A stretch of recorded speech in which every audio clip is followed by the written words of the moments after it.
Daniels on the track.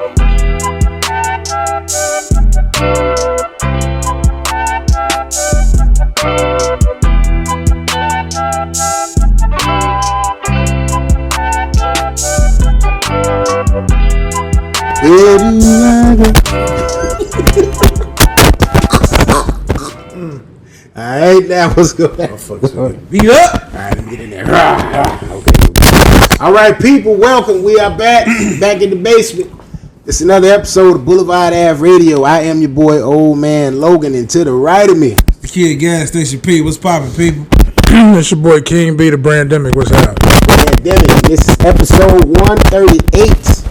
Alright, we're gonna get some sexy podding for y'all today. Sexy Poddin. Sexy podding, goddammit. Hope everybody had a good Valentine's Day weekend. Fellas, did y'all do anything? You know, don't incriminate yourself. No, not at all. I took my daughter out. I took my daughter out. Freaking AP over there. Okay. No, I ain't do nothing. I took my daughter out. That's all that happened. That's what's And, up. you know, me and Lyric had a good time. Okay. And that was it. No, we had went to, the fuck is that place called? Hollywood Park. Well, in the game, in the zone, whatever the fuck they call it now. Okay. We went there and she had hit $1,000. I mean, 1,000 tickets on the things. Yeah, so she was really happy. She couldn't wait to buy her slime. Getting money. Right. And yeah, that was about it, man. That's all I did, man. I enjoyed myself. That's what's up. That's what's up. Yeah, man. We took OG out, you know. Okay. It's the first Valentine's Day for her alone, completely. So me and my brother took out, get a cocktail. And, That's nice. That's nice. God bless. God bless. threw some flowers, cards, all that good stuff, balloons. That's what's up.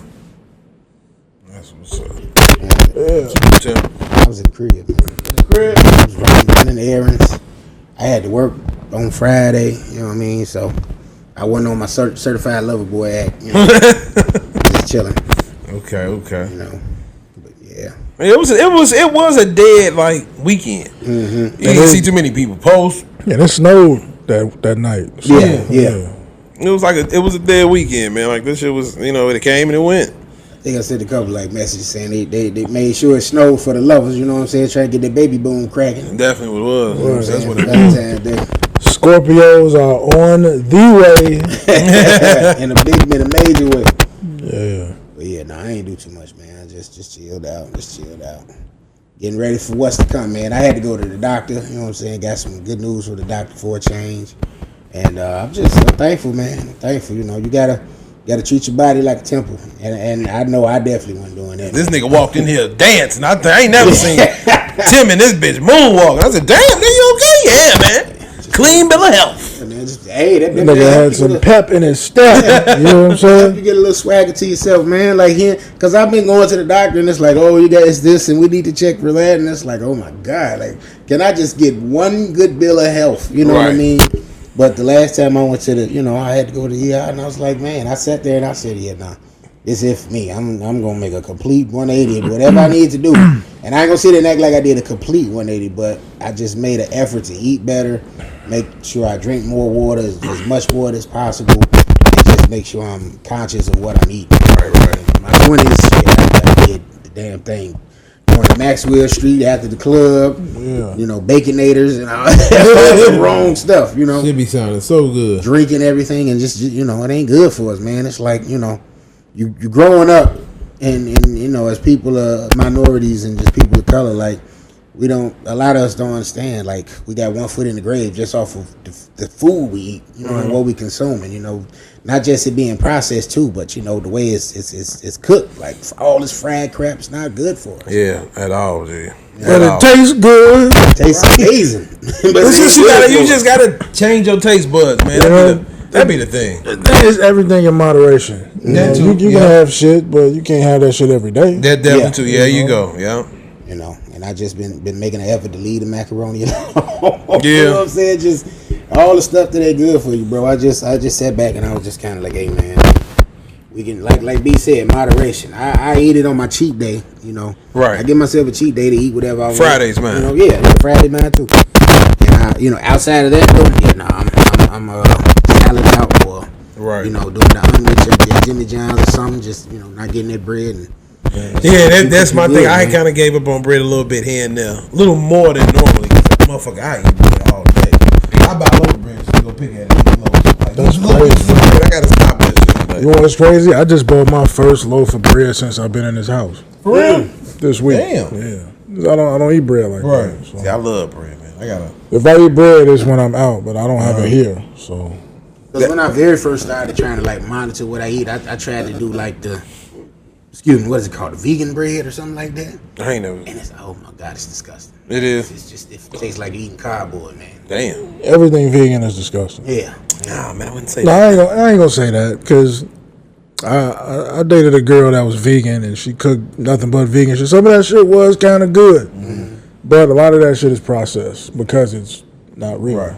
So. But yeah, like what Tim was saying with what B was saying with the moderation, that's the best way to go. You know what I'm saying? If you, especially at least trying to at least start off, just moderate yourself, man. You know when you full. You know what I'm saying? Like, yeah, this shit good, but just eat them 3 wings and come back to the rest a little later or some shit like that. Like, you ain't got to eat all that shit in one. You know, I had an uncle that when he drank pop, he would never pour a full glass. Like, he would pour a sip and he would just keep pouring sips until he was satisfied.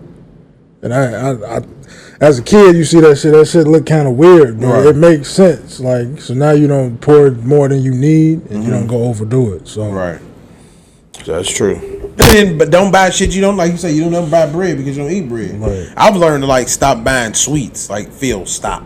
Just buy grapes and strawberries or some shit like that. Pineapples. Don't buy these candies and all this other shit that you don't need. So yeah, I've been definitely eating pineapples, strawberries, grapes, all that shit lately. Yeah, when I was buying shit for other people. Like that container of candy on my table upstairs. I don't touch that shit. That shit's still there. Like, that shit hard, no good. But I was decoration. I was buying that for people that came in, you know. Yeah. That's all it be. Man. Just take care of yourself, people. Definitely. We still real early. We're in the first quarter, 2025. So, you know, if you didn't make any changes at the beginning of the year, it's still time. You know what I mean? See, but that's what we want to hear, Tim. We want to hear starting off good 2025. Keeping yourself alive. Definitely. Alive in 2025. Right. Totally. Yeah, It's time to be it. I'm telling you, man, hey, that scared me, dude. Like, I was like, hey, no, I'm too. And then to see IRV pass, it's like, yo, like. Everybody passes. Like, nah, man, like, I can't go out like that. I think that was for something else, but it's another story. We'll talk about that later. Well, I mean, he had diabetes. It was known he had diabetes, but he was doing other things, you know. And he said, I think Dame said he had a conversation with him, like one of his last conversations with him, and he said, IRV was like, yo, I'm gonna live my life how I want to live my life. And you know, I get that, but it's kind of a selfish mindset, and it's like, you're not thinking about the people around you that need you here. You know what I'm saying?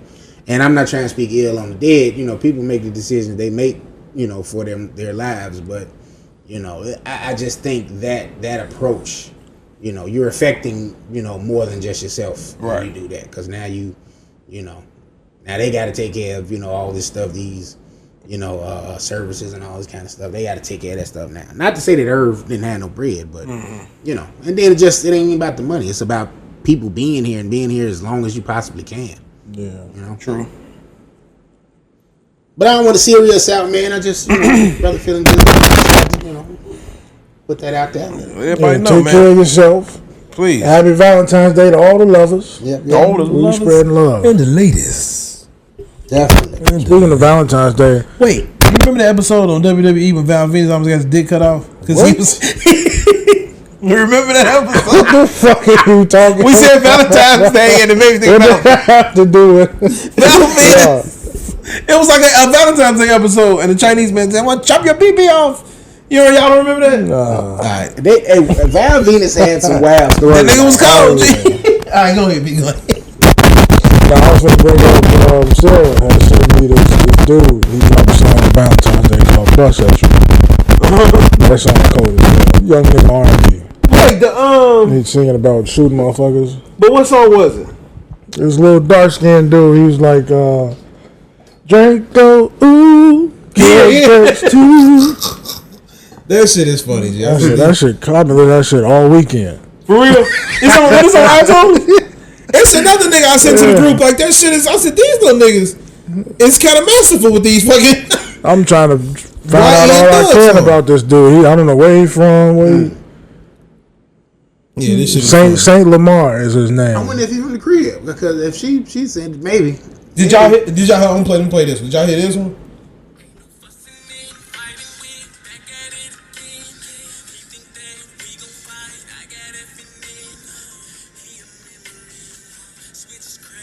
He flipped the icebox shit? He's singing off icebox. Like, that shit is cold. Like, these little niggas is actually making hits off these songs. Hey, these little niggas is talented. Their heads is fucked up. It's wild, man. It's wild. Yeah. Von just recently, before we started getting in the news, like Von was back in the news. They said somebody sent 6ix9ine a call from King Von camp. That was his name on it. Because King Von was taunting them online or something like that. Like recently, and I know... Wait, King Von was talking 6ix9ine online? No, something... Oh, so his guy. 6ix9ine was taunting... King Von. Oh. You know, Von gone, but...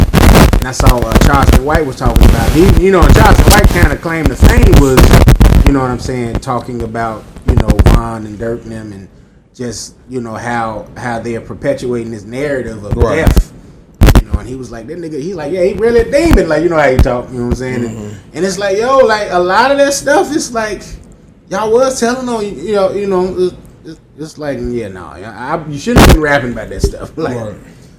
And I was telling somebody in the conversation, I was just like, yo, certain rap I don't like to indulge in no more because the mouth is powerful. And a lot of times these guys, they talking about death and they talking about shooting at each other, killing each other, like, it's, you bringing that energy to you. Yeah. And it's like, no, like, even the greats did it. Pac did it, Nip did it. Like, y'all, when you start talking about death like that, you bringing that energy to you. And it's like, I don't know if people be knowing something gonna happen and it's just the way their mindset is, but me, I'm like, yo, I'm not bringing none of that to my doorstep. Like, that's kind of was my hesitance with getting my conceal and carry because I feel like if I'm carrying this thing on me, I'm bringing that energy toward me. Absolutely. So I've had a hesitance where it's like I want it, I feel like I need it for protection, but it's like at the same time, now that I have this on me, now that I feel like that's gonna really come my way now, and I don't want that. Right. And that's the thing. Like I try to stay away from areas where I would need that. So that's true. So I don't carry it on me as. Actually, I can count on one hand how many times I've carried it. Mm-hmm. But I try to stay away from areas where I think I would need to. So. Yeah. Right. Yeah, I definitely, I'm a go west type of guy. Like, I ain't going east. You know what I'm saying? I may go up north here and there because that shit get crazy. But I don't want to be around them type of areas. Like, man, it's going to cause bullshit. Something may happen. And it's like, we at an older age now. Mm-hmm. We older now. Yeah. But it's like, we still got to watch out for young niggas out here. Because we just probably trying to good time, leave a lounge. It's a young nigga outside waiting on us. You know what I'm saying? So it's like, you say you don't go out west? No, like, not out west. I go west towards like western area. Them restaurants over there, like towards Ridge Mall and shit. I'll be over there. But yeah, it's like these you just can't have fun no more. Out west scares me the most. No, I don't. I can't. I can't fuck with out west. But the thing is, it's like you really don't know where no more. Like it's like they be on that type of time everywhere now. Yeah. Like you see them blowing at each other downtown. Like it was a time, at least for me, I know it was like you wouldn't have never seen people have the balls to do that kind of stuff downtown. Yeah. And now these cats, they running in their flash mobs and you know what I'm saying, and they had it fighting and just doing all kind of crazy stuff down there, and it's just like, yo, like what is safe? You know what I'm saying? Nothing. Like, you know, you just kind of gotta stay prayed up and keep your ass inside. Yeah, right. Yeah, it ain't safe. These motherfuckers don't care about life at all. Exactly. So exactly, it is what it is. Yep. All right, but we gave y'all serious. You know, this was our y'all is us part of the show. You know what I'm saying? We want to give y'all, some introspective insight. But I normally start with the off the cuff, but I want to start with the decoded thing today. So fellas, in the spirit of Valentine's Day weekend, what song would you say encapsulates your most memorable relationship and why? Which song? What song? Like if you got an album instead of a song, you can say the album. But I said song in the question. I read the question. I thought it said movie, but I got two. You got yours, Bill? Go ahead. I got two different relationships too. Booed Up with LMA, and the other one is Hold On, Tiana Taylor. All right, now why? Because it was the Hold On with Tiana Taylor. That was like the trying to hold on the relationship, keep the relationship going, keep it strong, and this shit when that song came out, it was kind of describing our relationship at the time too, like. It was really throat, man. You gotta get your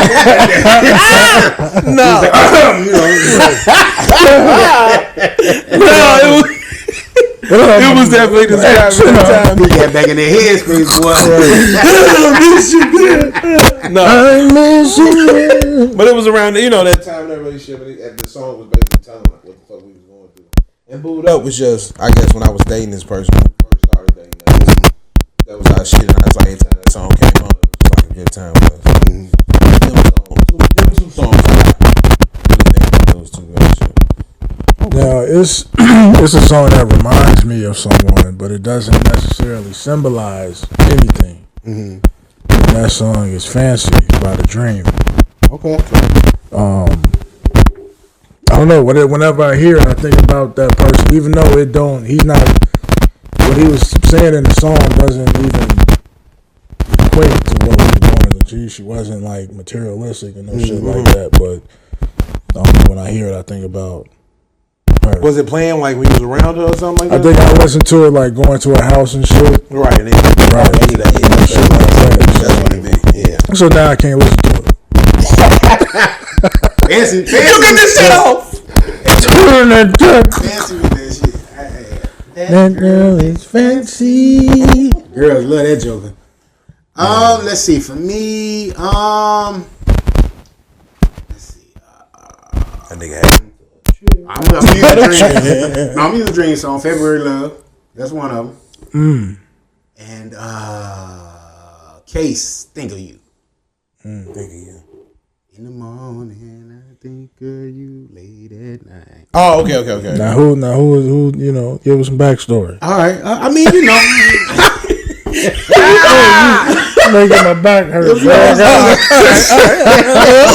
you want to go there, guess we'll go there. It was a nice, nice young lady for February Love. Had a, good thing with her. Recently or? No, this was it. It was my baby mama's though. Okay. Yeah. Baby mama's fan. Yeah, I mean, baby mama can get some love on. Yeah, she brought you a spectacular gift. Yeah, right. Absolutely. So that was her. Think of You was actually one of my very first girlfriends, and me and her used to always like send each other messages with like music. So that was one of our songs. We always played Case. Like, it was Happily Ever After, and it was Think of You. It was mainly Think of You. Couldn't be. And when we broke up, of course, by Case being like our go-to guy, the Missing You song. I'm missing you. You was in the window. That was who? You. Hell yeah, I was going through. You was in the window like looking out my window. I did that on summer days. I ain't gonna. I mean, not summer days, summer rain with Carl Thomas. Rain. When she left, I was out that motherfucking window. Sweet rain. Yeah, now I played it. I wish I never met her. That part. At all. That's crazy. That nigga was mad over a married woman because she wouldn't leave her. She wouldn't leave her family for this. I like the radio edit of that one too because he hit that note. Wish I never, yeah. That shit raw. That was a song. I thought you was gonna say you played. What's that nigga name? Emon. Who? The nigga made the fuck you bitch. I don't want you back. Emon, hell no. But I got Lucky Day. That's You song right now. I'm gonna see if what's taking place. If that That's gonna be a new jam of the week. Yeah, we see if that Okay. Lucky Day, my dude. So All right. we'll see. But yeah. Some lucky. Yeah, I just got all freak songs now. I ain't got. What we gonna fuck to is what I got. Hey, let me ask y'all that, man. One more thing before we get into these questions, right? So, you just messing with somebody, right? Mm-hmm. And like you said, you got fuck songs. You got fuck songs and you got relationship songs. Or just like love making songs, right? So it's just somebody you mess with. Right. And they send it. Do y'all categorize Jagged Edge song, put a little umph in it, as a love making song or a fucking song? I gotta hear that motherfucker again, to be honest with you. Put a little umph in it. What's the difference? I mean, so the difference between love making and fucking, right? Yeah. I gotta hear the song, G. Let me see. Put a little. For me, it's a sensual song. Like, you know, you ain't sending that to nobody. You just, you know, busting down. Like, it's a song you know, you with somebody, you with that person. You know what I'm saying? But if it's just somebody y'all just messing around, y'all, you know, having a good time, you know. What did I say? I feel like you could play it for either one. I'm trying to think of what example of song. Yeah, you can. I said Trey Songz Scratching Me Up. I said that's a fucking song. Yeah, you can play that one for either one. Jagged Edge shit. The Jagged Edge one? Yeah, you play I it have for to either. hear that Trey. I mean, it's hard to me when you got just the good music. Because again, if you fucking, the music, you know, can change the mood. What's going on? You playing the right shit, you can get into that. I'm finna nail this bitch, porno style, whatever the case is. Or you can just go switch into love making style. It's like, as long as you got the right songs. Yeah, I just feel like, you know, interpretation is everything. So I hear y'all. I feel like if you're doing, I mean, how, I can't speak for y'all, but I'm not often turning on music if I'm just trying to nail. Right. If I'm trying to, if it's somebody I care about, we doing this often. Right. Cause I'm on. Yeah. Yeah, if music playing, then my shit just don't. I don't fuck if it's Gucci. He finna some dick. All right, nah, but yeah, but nah, you know, you get a motherfucker coming over, you know what to put on. Like, all right, let me put the little my Find Some Time playlist, you know, and just fuck to that. But that's the thing. Like, so yeah, the playlists that we made, right? I could use that for any occasion. Yeah, that's why I made mine on any occasion. I ain't got no I want to make love to you playlist. I ain't got one of those. That shit is called For Her. He said For Her. Mine was the late night one. I think the late night Find Some Time. Like, shit, cause you can pull up in the car and love making shit. I don't think that was, you can be in the car and get a blowjob. You know what I'm saying? Play the right music, get the bitch wet. Jogging pants. Oh man. Well, that was our late night segment, people. All right, off the cuff. All right. So with the recent passing of IRV Gotti, many of his projects he was working on were in TV and film, including a Murder Inc. series. So if you're the casting director, who would you cast as the legendary hip hop producer? IRV Gotti? Yep. Now I ain't gonna lie, I was kind of stumped here because I didn't necessarily know who I'd put in this scenario. So I thought this would be a good, like, off the cuff for all of us because I didn't have anybody in mind when I made this one. I go two ways with it. Okay. Comedy, I throw Vin Diesel as IRV Gotti. What? But another one, just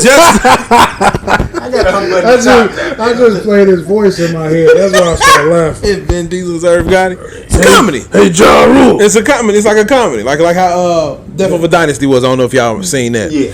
Kind of like that. You gonna have IRV Gotti sounding like Ja Rule. Right, basically. And but if we did something real, off the top of my dome, I will pick Jeffrey Wright as an old IRV. But he's not. I can't really think of like a good actor. Be like, who you think can play a young IRV? G? Probably O'Shea. A young IRV? Yeah, he'd have to lose some weight. Lose a lot of weight. Yeah, because O'Shea got about 100 on him. Yeah, he hit that Den of Thieves 1 and he started eating good, boy. Den of Thieves 2, that nigga like he was the thieves in his belly. And he was stealing food. So I thought about somebody that's kind of slim, but he may have to put on maybe 20 pounds of weight. Jarrell Jerome. Yeah. You talking about the Dominican boy? Mm-hmm. He can't, yeah, I mean. When They See Us and Moonlight. He would have to put some makeup on. Yeah, because he's a fucking hard person to pick. Like, I'm trying to think, like, in the acting world. I figured it probably had to be a no name. Like, I couldn't think of anybody I've seen on anything that probably was like, could do Quincy. Quincy who? Diddy son? Yeah. Or no, he too big. I was gonna say you can do I can see the Quincy. Mecca from what's the name? Quincy or the nigga that did the Bobby DeBarge story. I forget his name, but he from like Nickelodeon, Disney type shit. Okay. But I can see that biracial because Irv Gotti was biracial. He was Italian and black. I can see that. Yeah, I can't think of nobody like other than what you guys are saying. Yeah. I roll with that, but anybody else, nah, I can't. You just roll with Vin Diesel, like you. For my comedy. Hell no. For the comedy, man. No. Comedy that murder shit ain't funny. It is. I mean, we ain't talking about his death. We talking about Vin Diesel ain't funny. Him being that role is funny. That shit's stupid. Just seeing Vin Diesel play him will be hilarious. That's gonna be straight to Lifetime. Niggas ain't watching that shit. You know, I ain't trying to get no money for Vin for Irv Gotti. Put that shit on Hallmark. Put that shit on Hallmark. YouTube. Hallmark is that shit. Oh wow. Well, you would be getting it for Irv. You would be getting it for his family. Okay. Irv deserves better than Vin Diesel. Okay. Sound like something? No. Can't nobody do Irv, man. I don't think nobody can do. But I'm thinking if you do get somebody, it probably would have to be Dominican or some shit. Puerto Rican. Yeah, because that's why I say Jeffrey Wright. He can look like Peoples again. He could be like kind of Peoples almost. Like old Irv, I'll give you that on Jeffrey Wright. Yeah. But even though that's like Irv actually wasn't that old. Well, how old is Jeffrey Wright? He might be right in his 60s. He in his 60s, yeah. So a couple years old. Didn't get to that, but yeah. All right. This nigga said Vin Diesel. All right, off the cuff. All right. So I started with movies last week. We're gonna start with music today. Jay-Z is to be inducted into the Grammys Hall of Fame, and it's going to be for Reasonable Doubt. So the Recording Academy on February 13th announced he was going to be going in. Now these are the people he'll be going into the Hall of Fame with. They're going to also be inducting Luther Vandross's classic album, Never Too Much, Santana's 1999 album, Supernatural, Gloria Estefan and Miami Sound Machine's single, they're going to induct that as well, Conga. And they got more that's going to be announced, but that's who they've announced so far. It's going to take place May 16th in Los Angeles. So the Hall of Fame ain't just for your career, it's just for your album? What is for the Grammys. The Grammys Hall of Fame. Oh, the Grammys Hall of Fame. He's already in the actual Hall of Fame. Okay. Rock and Roll Hall of Fame. Okay, that's what I thought it was. Fame. Okay, that's what's up, man. Shout out to Hov for that. That's nice. That's fucking dope, especially for Out Reasonable Doubt. Right. The song that really, an album that really wasn't sought after when it came out. And we did check it out, decode it on that, everybody. Check it out. Definitely. And that's what I thought about. I was like, yo, Hov is, well, yeah, we're not calling him Hov no more. Look, Jay is like Jay Corleone to a sense to me now. Like the way, the power that him and Beyonce have when it comes to certain things that they're a part of now in present day. Like, you know, you hear Joe Budden and them allude to it a lot on their podcast when they be like, hey man, you know, if we ain't winning, we ain't coming to the Grammys. And they made sure they gave her Cowboy Carter, you know what I'm saying, the Grammy for them to be present and stuff. And obviously he had business reasons to be there for Kendrick, because Kendrick was going to be at the Super Bowl. But I was just kind of like, yo, is this like, and especially for them to be doing it with Reasonable Doubt, I would have thought the Recording Academy, because I think he won the Grammy for, what was it, Volume 2 or one of his later albums, but it definitely wasn't for Reasonable Doubt. So I don't think he got no Grammy until like Blueprint. Was it Blueprint 2 maybe? So it was a later. I thought it was Hard Knock 3. It was. I don't think so. I thought it was that. It was definitely for one of his later albums, though. It wasn't for Reasonable Doubt. Reasonable Doubt is probably his, in terms of success, is probably the least successful album that he put out. At the time he put it out. Yeah. Right. I mean, it's revered. Yeah. But, you know, as far as sales and all of that good stuff, I think Volume 2 is his highest selling album. But really? I just was kind of like, really? Yeah. I ain't gonna lie. That was the first time I listened to a J album. Yeah. Volume 2. Yeah. Volume 2 had, and that's where he had all his He hits. had The Money Ain't a Thing on there. Yeah. It was just kind of The like Ferrari he rode that Jaguar. wave. I think Volume 2 went like 4 or 5 times platinum. I can't remember. Shout out to Mia, stole that album from her collection. So yeah, shout out to Hove, man. Also in Hove news, the rape lawsuit was dismissed by their accuser. Jay-Z and Diddy was a part of that. Ain't going down with you, Diddy. Yeah, that took place on Valentine's Day. The lady's lawyer, Tony Busby, filed a notice in the federal New York court announcing the decision to voluntarily dismiss the suit. So it says the lawsuit was dismissed without prejudice, meaning it can be refiled at a later date. Okay. But for now, It's dismissed. Where is the love? Good shit, man. I guess, a small victory, for both guys. Yeah. I think Diddy goes to court in May, they said. I'm gonna be honest, man. Jay-Z probably got some naked pictures of the devil or God or something, because there's no way that he's just untouchable like that. Teflon. That's why I call it clean. I think, and I got some ideas that involve Gotti and Clark Kent, and niggas that passed away that have been involved with him. And all within close proximity. Like, yes, Clark Kent just passed, and that was December.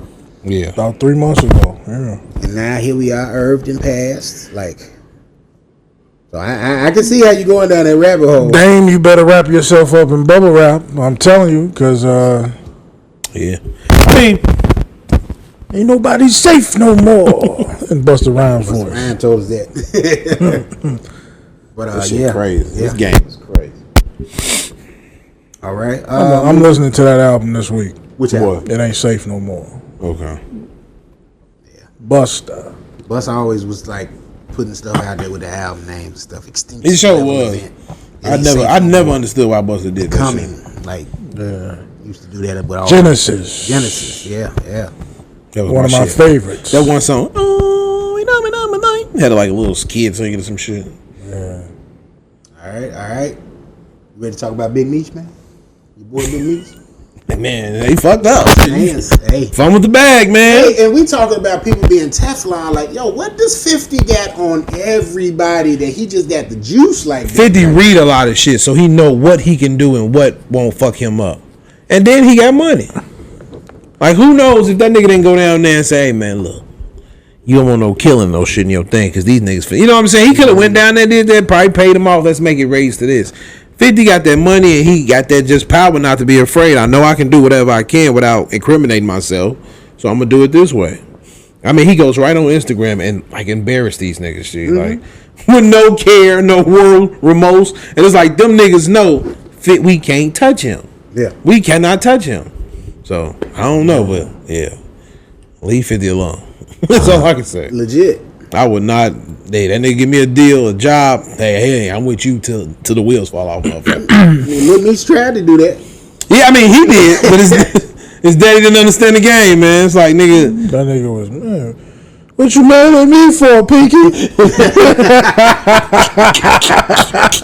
Yeah. Oh, you with this nigga? You fine, too.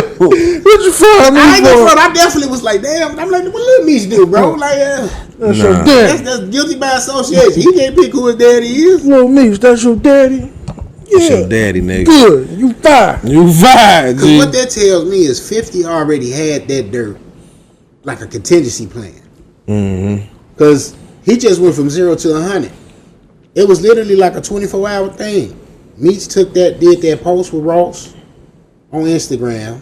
It took maybe about 24 to 48 hours. And we just saw 50 like, hey, look, if BMF if they ratings don't get no better, we canceling it. Right.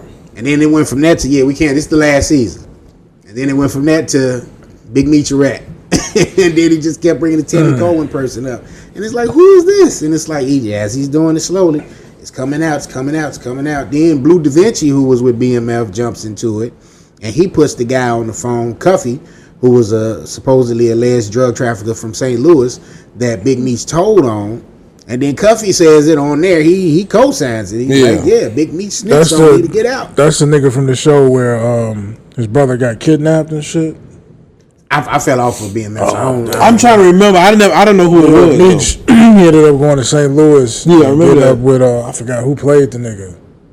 It wasn't no big name though. I can't remember, but he went to St. Louis and he had a little brother. The plug, he had a little brother. He was like a football player, or some shit. And they kidnapped him, cut his fingers off and shit. I remember that. Yeah, so that might be there. There you go. But now I got to go back and watch it. Meech helped get him back and shit. Right. I do remember that. Okay. So yeah, this camp was insane because I didn't know nothing about a St. Louis connection. I knew they had ties throughout the Midwest, but it would make sense, but I didn't know the lore of it. I'm not up to date on it. But I just was like, I'm like 50 had to have it in his back pocket because the floodgates. It's just been open ever since then. Oh no, a lot of that shit is public knowledge already. So it's kind of just if you want to bring it up, if you want to be petty enough to bring it up, which he definitely is. So yeah.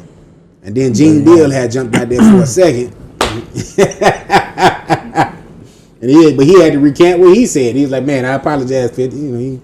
Oh, he did? Yeah. See, I didn't see all this. It's just so much shit. I just got to stay away from it. Gene be getting on Art of Dialogue and just be running his fucking mouth. Man.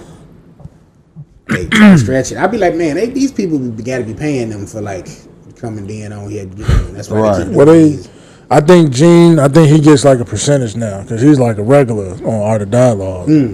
So he probably giving them like 20%. Was he doing the Vlad interviews too? He was, but he stopped. I guess Vlad was gonna pay him his number that he wanted, so he just go to Art. With Art Dialogue. Okay.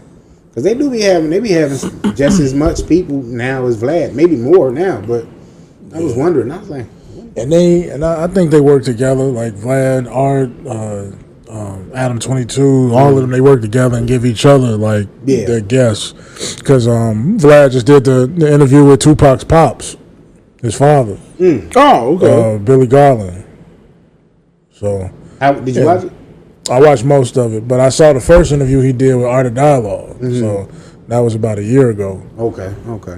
So yeah, so all of that took place, which led to Big Meech Welcome Home concert getting canceled.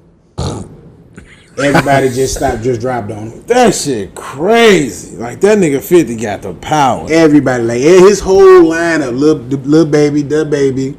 I can't think of all. Then the nigga said, I ain't got nothing to do with that. Don't call my phone. Right. 50 dumb. Yeah, I'm like, wow. And then he said Lil Meech is on IG doing promo vids for $500. Yep. I saw him doing that shit. I was like, yo, this is crazy. Like he just destroying this guy post by post. I don't fuck with him, G. And then Rick Ross, where he at? Exactly. And he told me, he said, man, Ross just gave my pop some bread. That's why he did it. And I just was like, hey, I hope that bag was good enough, bro. Because Ross ain't came out and helped that nigga for shit. Can't go back to selling dope, Pops. Man. That's great. But hey. But they said the brother did that too, Southwest TV. He went to go to Supreme son, yeah. But it was like Meech, it's really more Meech. So with this Ross thing, he don't mess with Ross. It's like Southwest T. I guess he was the one that fucked up anyway. You know what I'm saying? He was the first one to get locked up because his dumb ass wouldn't talk on the phone. So that shit funny. Yeah. So you got thoughts and prayers for me? I mean, he'll make it happen. He know what to do. I mean, they'll figure it out. They figured out particulars. I mean, 50 got the IP, so. I'm assuming he's still gonna do content. It's just they don't have no say so, and nothing, and none of it now, for real. So. How does so he even though Meech is out, he still owns all the intellectual property? Yeah, I think when you get that, you have it for a certain amount of time. So let's just say he got it for 10 years.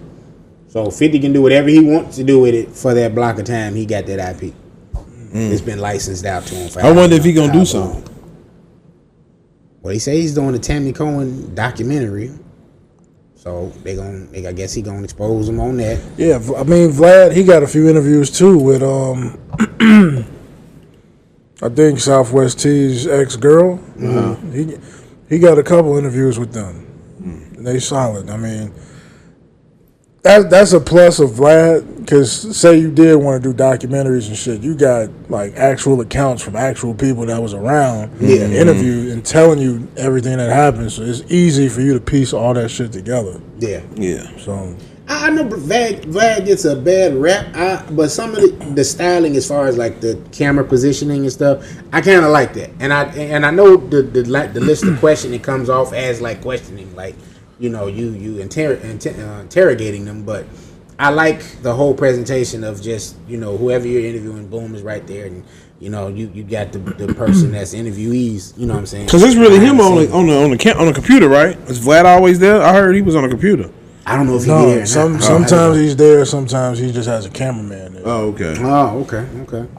But yeah, I've wanted to experiment with that. We just, when we do our interviews, it's like, you know, normally with the person, or we did the last one on StreamYard. But I was like, I would like to try that style. Sitting that way, yeah. That's a good interview style. I wouldn't want to do that shit because I think they do that shit because them niggas is ugly. We some handsome motherfuckers in this bitch. Let me get some close-ups of all the niggas. Well, it could very well be that. Hey, appreciate it. Gas station P close up, you know. Yeah. Said them niggas is ugly. Yeah, I mean, but that's the thing. Vlad look weird as hell. I say yeah. I ain't never seen that. I've never seen Art of Dialogue, the nigga. Yeah. But he sound ugly as hell. It's a couple of them though, ain't it? For Art of Dialogue? Nah. I think it's just one dude. Okay. The niggas that be doing the Jaguar Wright interviews, there's like 5 of them. Yeah, but I thought they was all associated with Art of Dialogue. I don't think so. Oh, okay. Those street stars. Because you right. I had them all kind of like, you know what I'm saying, under the same umbrella. Vlad he be Gucci down. He got that weird ass beard. Yeah, he's ginger looking motherfucker. He looked like Adam Sandler in that Gemstone. Yeah. Like that's the styling of him. Like he just rushing. And he just lame as hell. Like he always bring himself into the conversation. He's always interrupting people while they're talking. Mm-hmm. You don't let them get their full thoughts out. And he always bring it back to himself, which to me, like, why are you bringing this person here if you don't talk about you? Right. Like he'll talk about somebody, you know, that used to sell big time dope in the back in the day. Oh yeah, I've sold a key before, and I almost killed somebody because I got stiffed on it, and nobody gives a fuck about that little key you bought. What the fuck are you talking about? And if you just want to tell your life story, how about you sitting in front of the camera? Yeah, like, that's you know true what I'm too. saying? He just started doing but he only do it with Adam 22 and Mad Hoffa. Okay. He don't really sit down with nobody. I think he sat with Charlemagne too. Okay. But they was beefing, and he was beefing with Joe Budden. Vlad? Yeah. Yeah, Joe Budden said he didn't like him. I do remember hearing that. Well, hey. Yeah, see, Joe Budden, he can sit in front of the camera. Joe Budden, you know, Mouse, a little Virgo, handsome nigga, got the beard and shit. Cause that's what he's at. That's exactly what he on now. Yeah, he dressed better than all that good stuff. He creating his network. Yeah. He be trying to, you know, get his shit off, and I don't blame him for it. I just wanted to experiment with it. I'm like, I'll just give a little variety and copy. Maybe get some views. Oh, I thought this was a Vlad interview. Oh. Trick him out. You might. That might work. Under that act, trying to hit the algorithm a little bit. Yeah. All right. So review time. Drake and Party. First off, there was some more albums that came out too. I didn't get to make sure y'all check out that Saint Lamar Bust At You. Just dropped on Valentine's Day. Shit decent. Who else album came out? All right, I'm looking right now. Young Blue put out an album. Oh, for real? Stay the mind still. I never listened to Young Blue. What makes us human? Okay. Oh, I know that one song. Larry June and 2 Chainz shit was decent. You like it? It was decent. I don't fuck with it. Nardo Wick put an EP out. It was I got a better output from Chainz than I thought I was gonna get. Mm-hmm. My thing was I just do not like them with Alchemist. Alchemist ain't bad. Alchemist gave him some shit though. I like the beats. It wasn't the typical Alchemist shit that you hear with Griselda. And right. Mm-hmm. It was some of that, but then it was some more shit. I was fucking with the beats. I just don't like them 2 niggas on the beats. Like It was one song I fucked with Larry June on the beats, and I was like, okay, cool. Then there was another song where it was like 2 Chainz was better on the song. It was kind of like that for me. It wasn't like them two niggas just kind of snapped off on each song. It was either one had it or the other had it. I was thinking Larry June would have sound decent on out though. Like it's too sleepy. It got too sleepy for me. He be too chill. I like him chill, but when he be having a little rhythm in his shit. But this was just that's why he need Cardo, because Cardo got that bounce in his shit. And it gives him, him who the fuck he really is. Yeah. Only reason I said that is because I know they totally different, but like Bodie James is kind of like that same kind of flow pattern as Larry June to me, as far as the laid backness and everything, and the delivery. So, but I know Larry June is like super laid back. You know what I mean? But Bodie would be more for Alchemist. That's what I'm saying. So that's why I was thinking Larry June might be able to do something similar. No, that shit Cardo had him on. If you hear Larry June off of that, that's the Larry June you'll like more than the one now. I would consider Larry June more of a like what's your nigga name? Dom Kennedy. Yeah. More Dom Kennedy type styles, and both of them niggas sound great with Cardo. So, yeah. That's true, but I mean, it's okay. I really couldn't fuck with the album like that. I gave it a couple listens so I can be there with it, but I couldn't get it. I fuck with it. I give it 7 out of 10. Okay. I just heard that one song. I think Park played it on Poddin podcast, and I was like, okay, it's decent. But I'm gonna go back and listen to it. Shout out to Dave East and A-Rab music though. I just listened to their album. This album came out last year, but I knew nothing about it, but that album was hard, man. Okay. Yeah, I listened to that Joker. I'm like, this was one of the first 8 East albums I listened to all the way through. Like, okay. I haven't listened to his albums straight through in a minute. So, I definitely, if y'all like Dave East, check it out for sure. The last Dave East album I listened to straight through had the Handsome on it. That was, what's the name of that one? And even with that one, I like that one, but I don't listen to it straight through. I like the one he got with, to me, that's probably his most complete album. The one he got with Benny, I like that joint. The only thing, and Big Crown pointed this, shout out to Big Crown, Dave East engineers suck. Yeah. Them niggas is trash. Yeah, y'all was saying like the music ain't as clean. It's not clean. It's just like, a lot of the bass lines be low. Like you can't really hear this shit when you, bro. Do you think he giving you the grimy lit sound? That's what he rather have. I just think them niggas ain't good at their job. That's the way to do it. Because I mean, for him to be in the game so long and established, I wouldn't think you'll have niggas getting his shit like that. He's got like a unique voice. It's real nasally. Right. So he's got to have a special EQ on his vocals. They don't do that all the time. Okay. So, he got to get with Parks, man. Right. Or get with the Griselda engineers, because I think his like whoever does Conway shit, that's what Dave East needs to do his. I think they would totally be able to get East, and that was like my only drawback from the album. Like it ain't knocking as hard as it could, and because A-Rab be having some crazy beats, you know what I'm saying, that knock. But like the the engineering, that's the only drawback I got from it. Outside of that, I enjoy it. And I've just recently noticed how perfect Dr. Dre shit sounds, bro. Yeah, I forgot what I was listening to, but I was like, damn, this shit is EQ'd perfect. Yeah. Like the highs are there, the lows are there, everything is clear, everything is loud, nothing is like distorted. Shit is good. Yeah, Dre. It might be too clean. It might be too pop. Like when I listened to that album he did with Snoop, the Missionary, like that. That's album, what it was. It seems too perfect. It seems really fucking like it's clean. That shit was clean, boy. Like perfection. Yeah. It wasn't gonna get no cleaner. You know what I'm saying? I couldn't believe it. I was like, damn, this shit perfect. and I know, like, cause my speakers in my car is tailored to my ears because everybody's shit is different. Right. But when I heard that shit, I didn't have to tweak nothing. That shit was. Yeah, Dre know how to do that shit. He mastered that shit. I just want him to like do a archive release type album, like what Detox was supposed to be like. I downloaded that shit off LimeWire. What? Wait, what? Detox. When he was talking about it, this was like 2005. Did it have a T.I. song on there? I think it did. Because I think was it Just Blaze did the production on it? That shit was so cold. I was like, how Dre just sitting on this? Like, he had a song. I forgot. It was somebody singing on it. I want to say Lloyd. I can't remember who. It might have been a West Coast nigga. I don't know. But that shit was so cold. Get it, player. Lloyd slept on it. And it was like some guitar shit. Okay. It was cold. But yeah, I'm gonna have to check that Young Blue album out. In your mind still.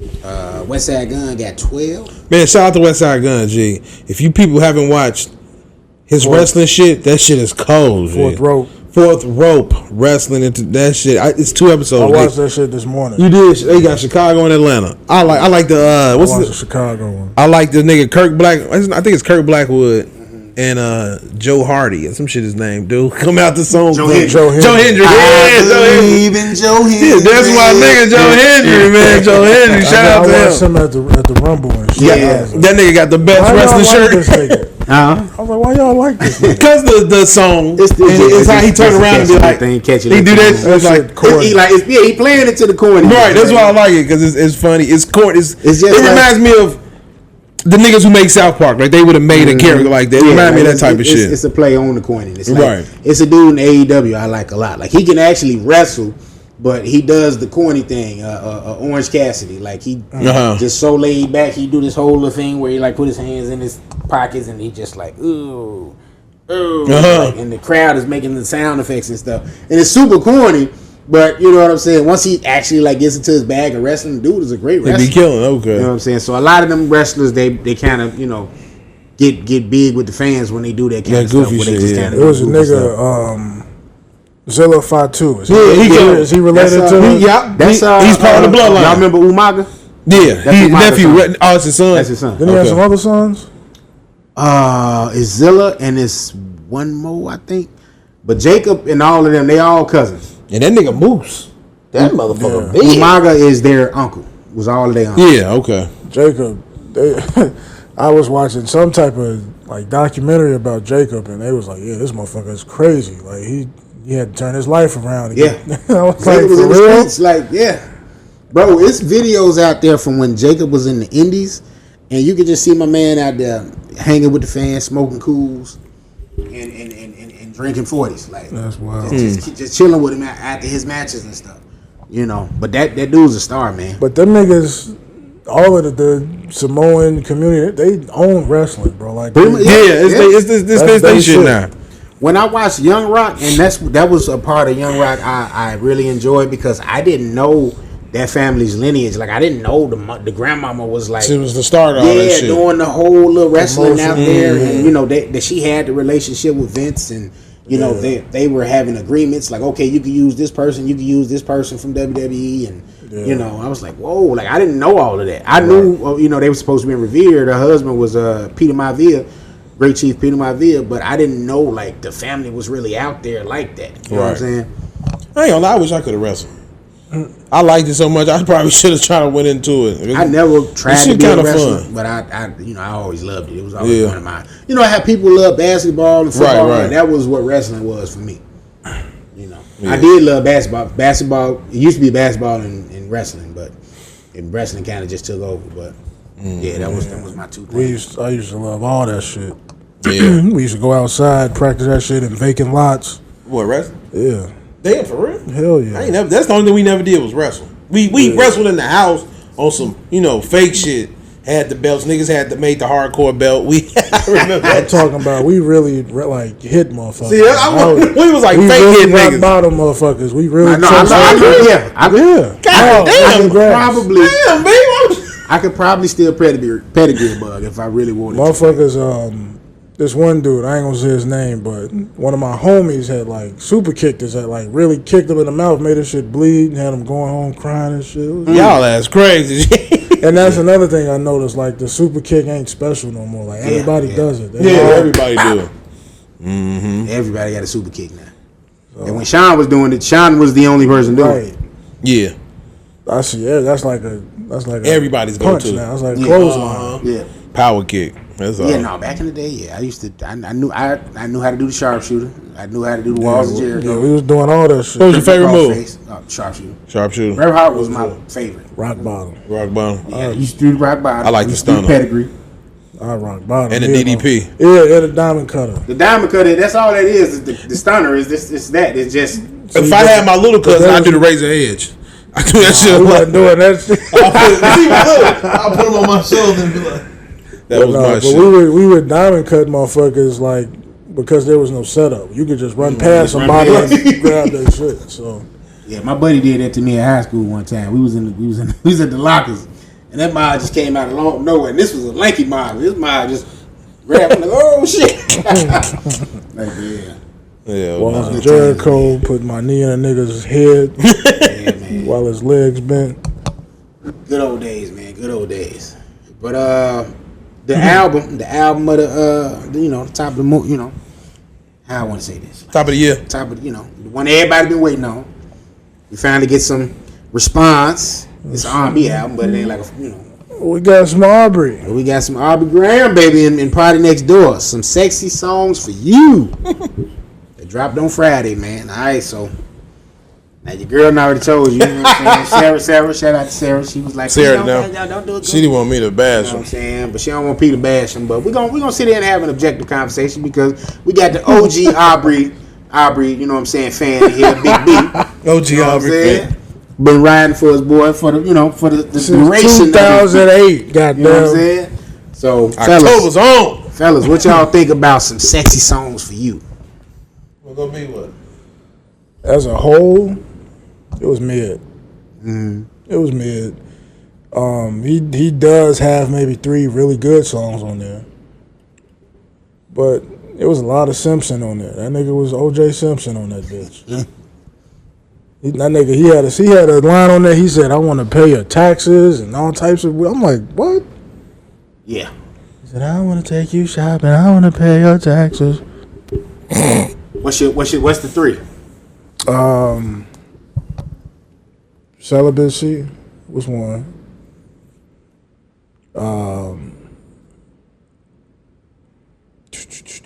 Sexy songs for you. Greedy was one. Raining in Houston is my favorite. Okay. Raining in Houston's got that vibe. Feel like Summer Walker should have been on that bitch. It was real good. I like that one. Drake, take that alley hoop if y'all remix it. Take the alley hoop. Take that alley hoop. October's very own in the summer. That's what you should call it. Yes, sir. Yes, sir. I don't know, man. I felt like Drake, when Drake started doing records with Future, I felt like that was the look that he wanted out of Party Next Door, but Party didn't have that ruggedness. So he just went to Future. And once he started doing shit with Future, he really wasn't doing shit with Party. Right. But now that he doesn't have that link anymore, it's back to Party. So, so I get it. And I know, like with Party kind of like an acquired taste for people. A lot of people don't. Yeah. Some people like Party, some people don't like Party. I wasn't a huge fan of his last album that came out, but I do like a lot of Party like material. Party is hit or miss for me. Yeah. He put that Colors EP out a few years ago for me, and that's when I really started messing with him tough. Like, he has just some different variations of different type of sounds. There wasn't really like no theme to it, but I really enjoyed the songs he had on there. I really just go to Party for 2 songs. That's Persian Rugs and what's it called? West Side District. Them only 2 Yeah, I songs think it's really only fuck one with. Party. I don't know the name of it. It's only one Party song I really fuck with. Persian Rug. What was it for me? Greedy was one of the ones I like. That closes out the album. When He's Gone. OMW, excuse me, On My Way. And Spider-Man, Superman. Like that? I like the flip. Yeah. I like when it flipped. I didn't like the intro of the song. I was on that. But he's got to work on his content. That nigga's pushing 40 now. Made that nigga sing again. The nigga never stopped singing. First of all, sing, get all that rapper shit out of here. Go sing, nigga.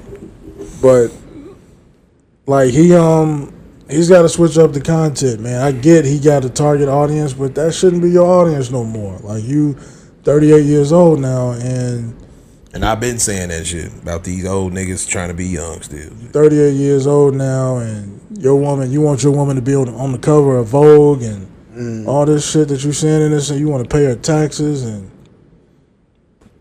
that's young woman shit. Grown woman don't need you to pay her taxes. Right. You know what I'm saying? Grown woman got her own shit together, hopefully. But I don't know. Maybe it's something within him that he needs to do that. It's just odd. It's weird to me. I don't know. The older that this nigga is getting, the more younger he getting. Well, acting. Yeah, that. But also it's just weird. Yeah, it's weirdness. Trying to hold on to that spot, man. That's what it is. You stuck into that. You be stuck. Like you kind of stuck in time. This is all you know, and this is what you like, and you don't want to lose it. Hence why he go get young artists to rap with and do songs with. But like, that's the thing, though, bro. That's the nature of the game. Like everybody gonna have their moment in the sun, and then you know what I'm saying. You stretch it for as long as you can. What I always say on the pod, it goes to the next. I always say niggas need to stop acting fucking young. Like y'all grow up, done rapping, singing, go do something else. It's tough when you've been on top for 15 years. I mean, that's true too. I mean, that's a hell of a run. That's unprecedented. But you're so talented in many ways that you can go dominate whatever. And nobody. Like he could have been a Kanye and jumped into fashion and probably dominated it. The weird thing, acting, the weird thing is he started off acting and cut it off to do music. Yeah, it should have been the other way around. Mm-hmm. I would go back to acting now that I'm older. Like you say, man, I'm too old to be singing this shit. And he's good at it. Like when he did Saturday Night Live, he's really good at it. He's funny. He's funny. Like I fuck with Drake in the acting live. Bro, you're a likable person. Yeah. You're light skinned. You're tall. You got money. You're good at everything. Like, bro, you don't have to force your way into anything. Right. Mm-hmm. Like, and if you had to before, them days is long behind you. Yeah, you know what I mean? Like, you can go anywhere you want. You can go to the hood. You can go to the suburbs, and motherfuckers accept you. Niggas do not hate you. Niggas do not. Nobody hates that guy. You are accepted everywhere, like American Express, bro. Like, you are good. Yes, sir. Yes, sir. Mm-hmm. So, you know, but it's like you said, it's tough. But you know, everybody had a moment, man, and you just your fan base has grown with you too at this point. So it's just like you said, 2008.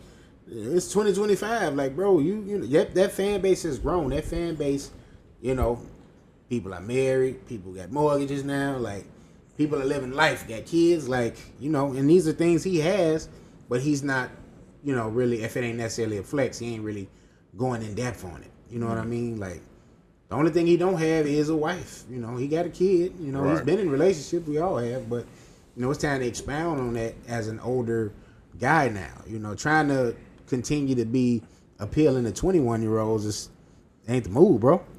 You happy to Diddy? Yeah, and that's the weird thing. Like, and I don't think he's not mature. Mm-hmm. I just think that he cares too much about that age demographic. He's insecure about something. I don't care how much he got, what he got. He's insecure about something. For you to still want to be a part of that and act like that, like you said. Nigga, you done took a lady to the Dodger Stadium and had dinner. You know what I'm saying? It's something that you're insecure about. Or maybe you have an issue that you can't, you know what I'm saying, that you got to deal with for you to still act that way. I think it's similar to Kanye. Like, he doesn't want to give up that spot. That spot. Mm-hmm. Yeah. That's a great comparison. Hey, my whole thing is, if I'm still loved, that's all that matters. If people still love me, if the next nigga up top, he the man now, hey, but we still love you, man, no matter what. Like Michael Jackson, did we stop loving Mike G? No. Nobody stopped loving Mike. All you think so? Yeah. No, because of the I don't fucking all Drake needs to do is look at what Wayne did with him and with Nicki. Go ahead. I say that he put them on.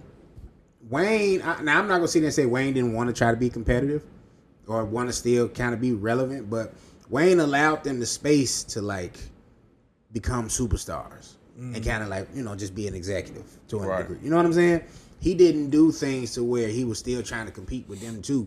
It wasn't about competing. It's like, I'm gonna let them flourish. I'm gonna let them, kind of, take the reins because y'all the future. You know, they was Young Money at the time. You know what I mean? So, and if they make money, he make money. Exactly. Right. And I think that's what Drake, the space he's in. I don't know if he's just fighting it, but the space he's in now, bro, you should be worried about being an exec.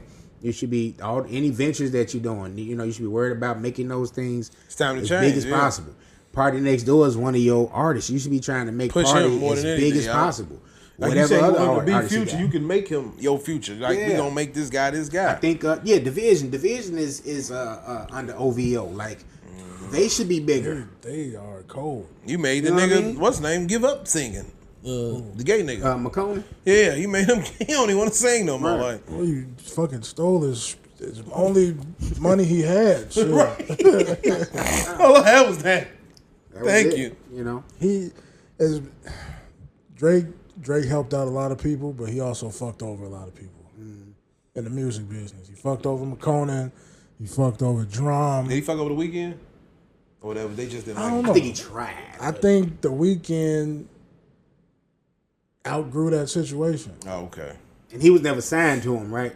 It'd have been different. that's what I thought he was signed I thought he to. wasn't on OVO. I thought he was the first trying artist. to get him, but he didn't sign. He just to him. fucked with him hard. He was fucking with him, I like thought- because he was from Toronto and all that. But I thought The Weeknd was his first artist. I thought it was. I thought it was like. I that, remember too. he was trying to sign him, like when he did Take Care. Right. That's why The Weeknd was on a couple of them Take Care tracks, but he wasn't signed to him. Okay. That's news to me. Shit.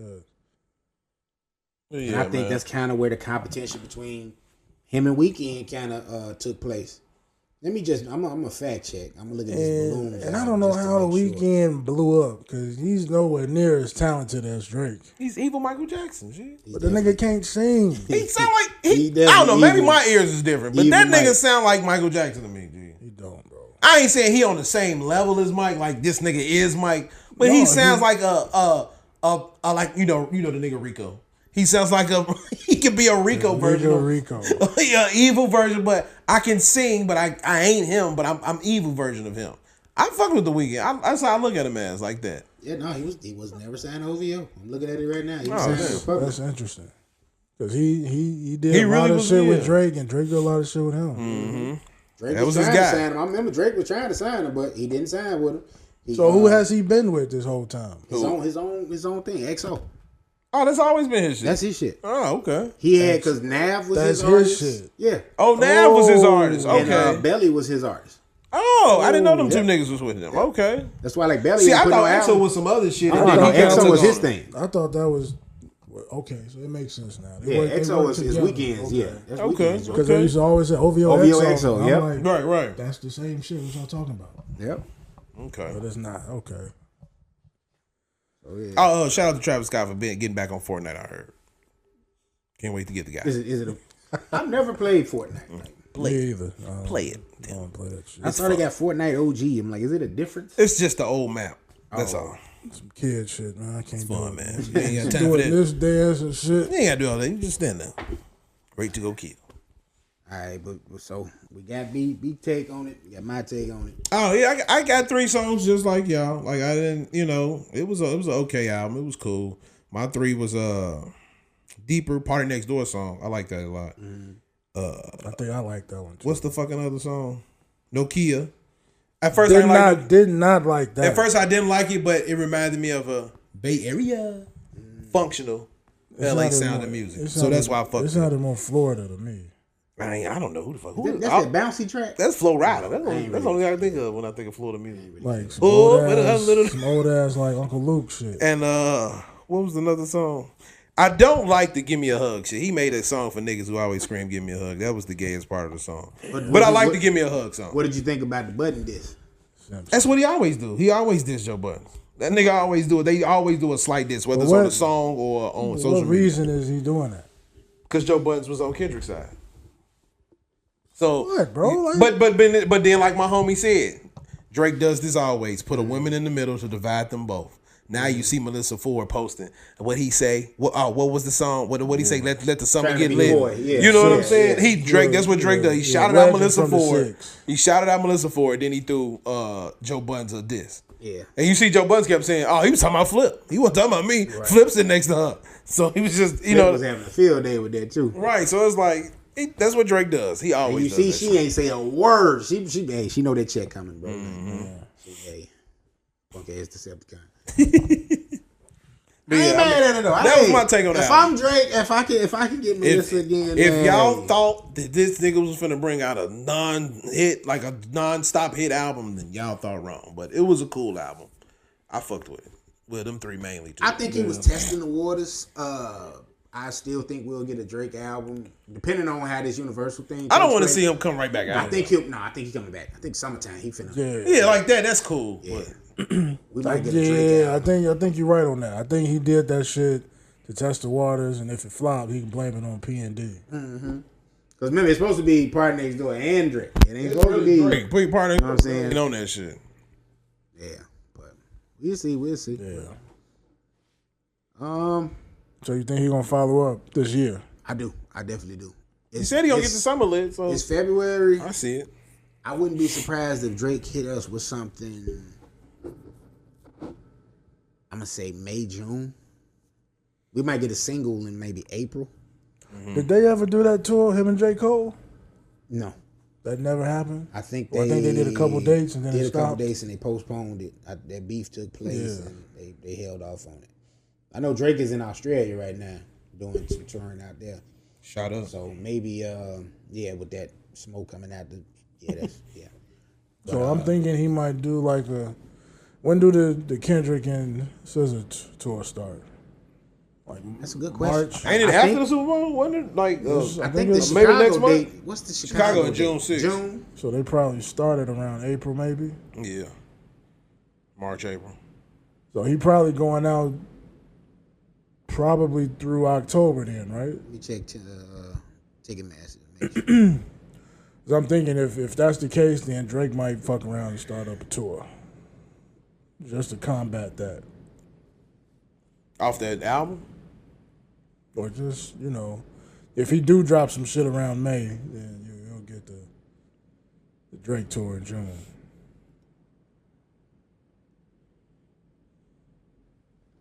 That'd be crazy. Yeah. I can see it. Niggas gonna battle the tools. Battle of the tools. That's good. And the difference there is that they doing arenas, so right.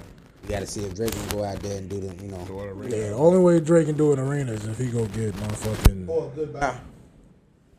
Goodbye. I'm about to go be an actor now. I ain't saying he can't do it, farewell but tour. Yeah, but that's what I would rather. That's what at this point I would rather see Drake give a, because he got a lot of shit. So give me a farewell tour. Don't give me a stadium tour and it ain't a farewell. I don't want to. I'd rather you see go away in a farewell tour in a stadium all across America or whatever the fuck the world or whatever you want to do it at. Is Kendrick and SZA selling out? Is that out there? Are they selling out these I don't arenas? know. I haven't seen anything. It looked like Kendrick and SZA going out in April. It looked like their first date is in Minneapolis, according to Ticketmaster, April 19th. Yeah. Our date is June 6th, Soldier Field. Yeah, I can't even really enjoy a performance at the House of Blues. I know I can't stomach Soldier Field.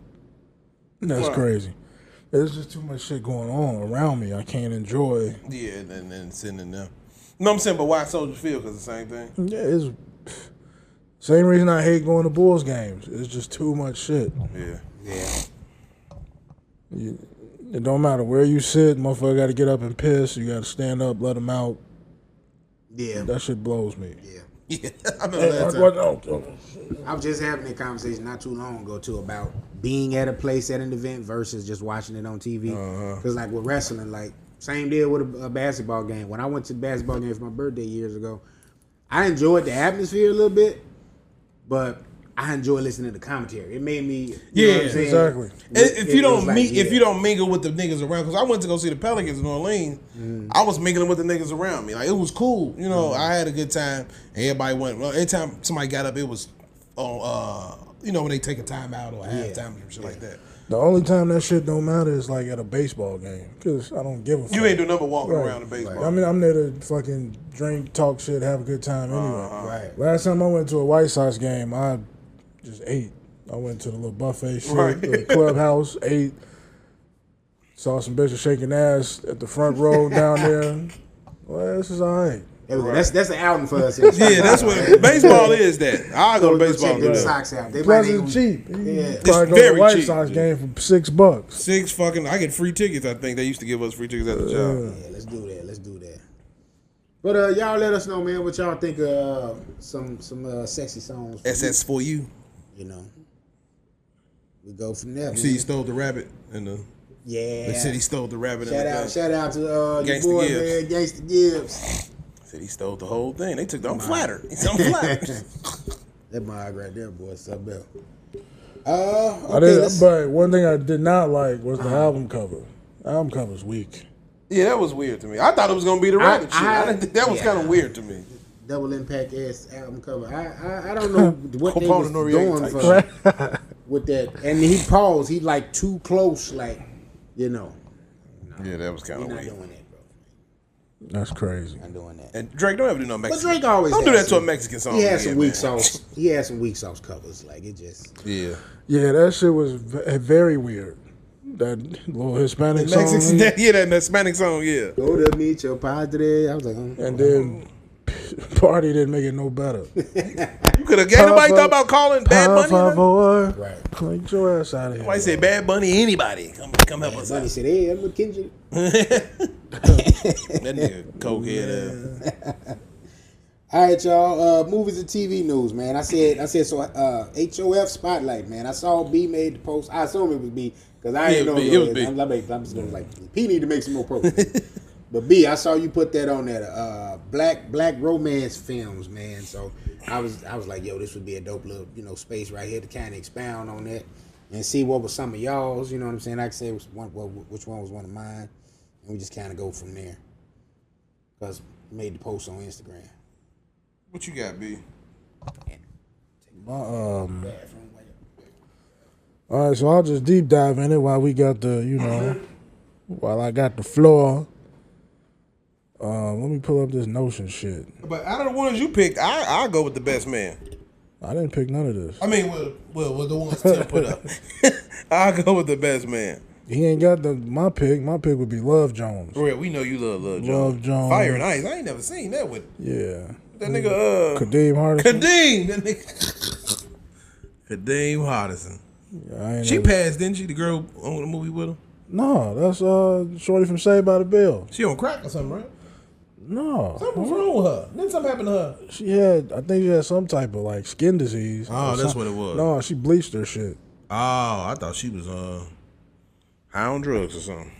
No, you got so my pick is Love Jones, Poetic Justice. I fuck with Poetic. The Inkwell. Okay. You know, Lorenz is my nigga. Is that a teenage love story? Yeah, you say that. Niggas was 25 and shit, but Yeah, I'm with you with that shit, G. And I fuck with Just Right. Just Right was a good ass movie. It came on Tubi the other day. Yeah. So if y'all want to check that out, that's a good movie. Common as Jason Kidd, basically. Somebody for the New Jersey Nets. That nigga's J.K. He is Jason Kidd looking for love. Hell no. So yeah, that was a decent little movie. I Who like was that. this? The Best Man. Two could play that game. What I have on the post? I had more than that on the post.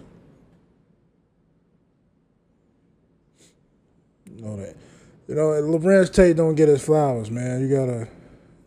What you have on the post? Let me see. With the house highlights.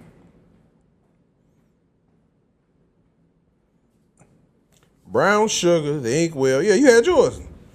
The ones you like.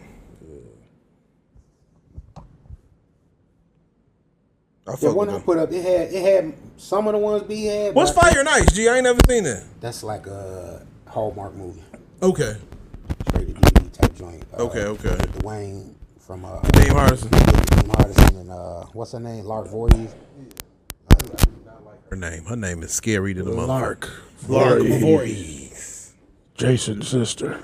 But from this picture though, that did make me remember. I was sitting back. I said I need to watch it again. But Just Right was pretty good. Yeah, that shit was good. That was a good movie. Like I fucked with Jason Kidd life story. That was a nice. Jason Kidd biopic. That shit was nice. Yeah, I fucked with that. Yeah, no, I was looking at that. I said, yo, I think that's kind of slept on. Like I really enjoyed. Hooked up her car. Queen Latifah, for her to be gay, she played a lot of good roles as, you know, getting the man and being in a relationship. Like, but she wasn't always gay though, or was she? I don't know. She was always gay, man. I don't think so. Who you calling a bitch? UNIG. That's the gay stud bitch that's about to beat your ass. Who you calling a bitch? Not my girl.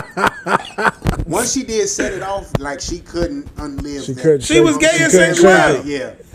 She was gay. She was that all the time. The cat was out the bag after that performance. She only fucked Scooter on Living Single. He had no other nigga. Scooter was the only nigga. He was gay. That was the nigga liked it. She was always gay. But hey, shout out to the queen. Studs do have one guy. Like they all say, hey, this is one guy that can hit. Like, man, Scooter was that nigga. Scooter unless it's the super aggressive ones, then they don't want to say, you know. Right. But you know, well, they has to be giving it up too. So. Now, all they do, I'm just saying they don't want to say it out loud. But you got some that'll say it. Like, it's a guy. It's a guy somewhere. Yeah. What was y'all movies though? The ones he said, he put up Inkwell. I said Just Right. Love Jones, Poetic Justice, and what the fuck else I say? I think that was it. I think I kind of agree with B. Is Love and Basketball overrated to y'all? I just don't like it. It ain't that good. I don't think it's overrated. That's what I forgot. It's a decent movie. Like, why would why would you think it would be overrated? Not that I necessarily think everybody likes it. A lot of people like it. Everybody loves it, but I know it when it comes down to saying like what's a favorite, it don't necessarily be like at the top of everybody's list. Like everybody liked it for what it was, but nobody says it's like their favorite. It's a top 5 for me. It is. Sure, okay. Yeah. That's why I want because I like the story and I also like the director. Okay. Gina Prince by the Wood. Yeah, I check it out when I check it out. Like that nigga, he played Quincy. And Juice, and Juice and that. Because if I play Quincy in that, that's Quincy. Oh, the multiverse Quincy. Yeah, that's multiverse Quincy. If I had to pick between Brown Sugar and Love and Basketball, though, I'm going Brown Sugar. I'm going Brown Sugar too.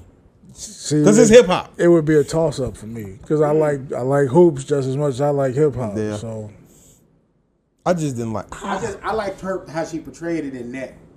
A little bit. Not that I didn't like her in Love and Basketball, but I just think if I had to pick between them two, I'm probably gonna go with Brown Sugar. I think it's just some nuances in Love and Basketball, like Quincy's pops. I liked him in that shit. Keep your ass in Gucci and go. Right. Allstate man. That nigga told. That's what LeBron told Bronny. That Look, man, did, you gonna be going to every city. Basketball, and he did the Allstate commercials. Right. That was it. You gonna be going to every city. There's gonna be a bitch at your door every night. Getting money. You gotta fight that temptation. I would like to. Speaking of these times, I would like to do like a TV show or maybe a movie. A Buddy, the Music Soul Child song Buddy, but like take that song and turn it into a movie. A guy meeting with a female, but only want to do that because it's like it reminds me of that. Brown Sugar though, ain't it? Damn, was it? Was it? Pretty much. I thought the Donnell Jones. Was that song? I think of the Donnell Jones song when I think of that one. When I think of Brown Sugar, Love and Basketball. Which Donnell Jones song? You know that I love you. I think it was that song. Oh, I know what you're talking about. He did have a song on there. I know he had a song on his Buddy wasn't in that movie. No, he had a cover. He did a cover. Okay. I forgot which song he did. But let's see, because they did like it might be. It might be kind of like that. Janae Aiko was on the Love and Basketball soundtrack. Damn, for real? Nah. This got to be something new. That's some other shit there. They got Whatever You Want on here. They got Eric B. and Rakim on here. Got Ice Cube on here. Bobby Brown. I'll Go is the Donnell Jones shit. I'll go. Oh, okay. I'll go with some shit like that. Away or with or something like that. I know what you're talking about. This can't be it then, because it's got a lot of throwback songs. I don't even see Donnell Jones on here. That's for who? Well, I know that song was on there. Yeah. Brown Sugar got that Most Def song on there that's so fucking raw. What song? The one that was in the movie, right? Yeah, that was in the movie. That song was cool. I think Kanye produced that. Did he? He might have. I just like the song. But that beat so fucking cold, bro. Let's see. And And of course, you can't play it. Nah. Damn. Brown Sugar, Extra Sweet, feature. That was Faith Evans on that. Oh, okay. Why? Black Star had a song on there. Yeah, they had some hip hop shit. Most on was there. on Black there a couple Alicia? of times. Most was in the movie, wasn't he? Yeah. Yeah. High Tech. Damn, you can't even hear That was my nigga High Tech. Damn, now I want to go in the car and play that. Boom, boom, boom, boom. Doo doo doo doo. Yeah, yeah. But yeah, man, it was interesting. Yeah, this motherfucking Most Def shit. What would be my yeah that Joker. Yeah, that song was wrong. Brown Sugar. I don't know, that's just a Kanye snare, so I thought he produced That it. monkey face nigga, I like that song. You ever seen Be Kind Rewind with him in there? Be Kind Rewind. With him and Jack Black? No. Check it out, y'all like it. Best Man is one of my favorite movies too. What's your favorite soundtrack song? Off any soundtrack? Off this Any okay, movie. Any movie?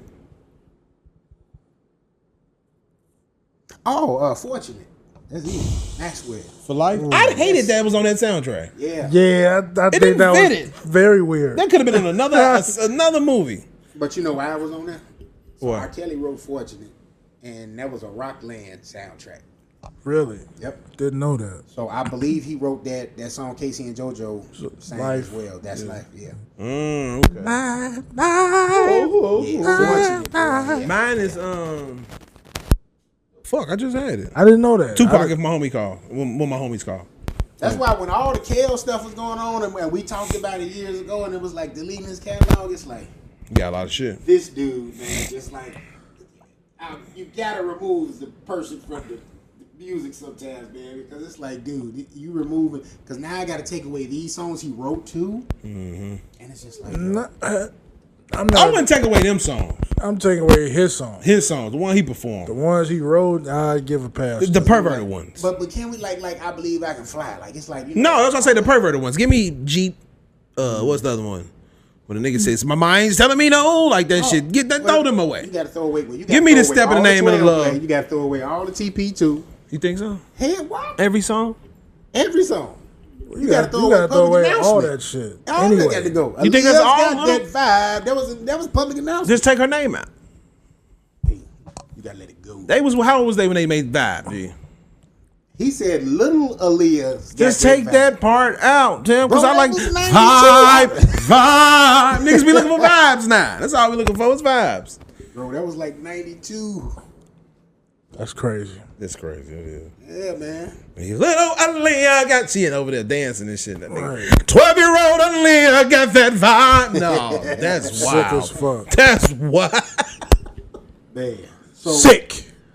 So let me switch it up a little bit. Let's bring it to the comic world right quick. So we talked about Coleman Domingo with the Neighborhood Spider-Man. He Norman Osborn, the voice of that and that.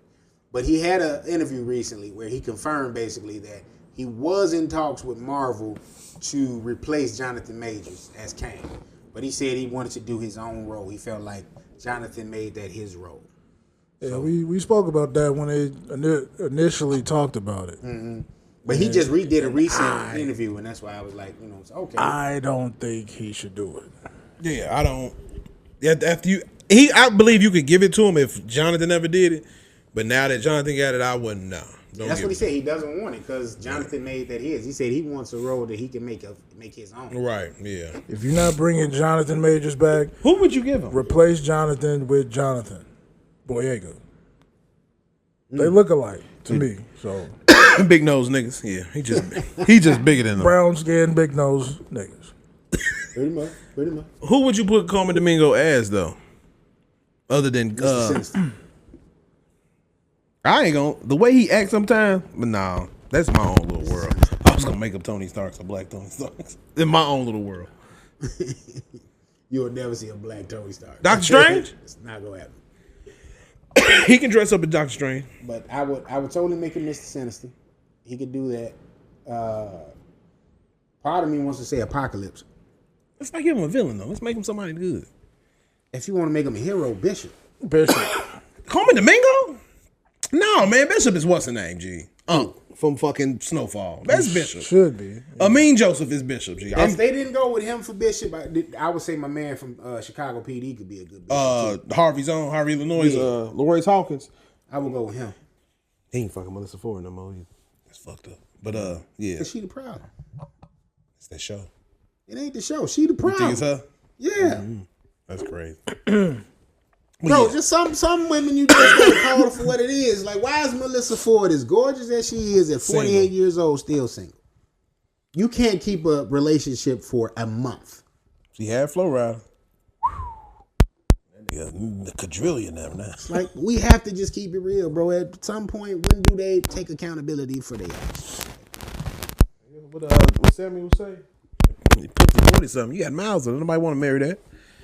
You might just keep giving it. I'm pretty sure it's a simp out here that would, but she would mess that up.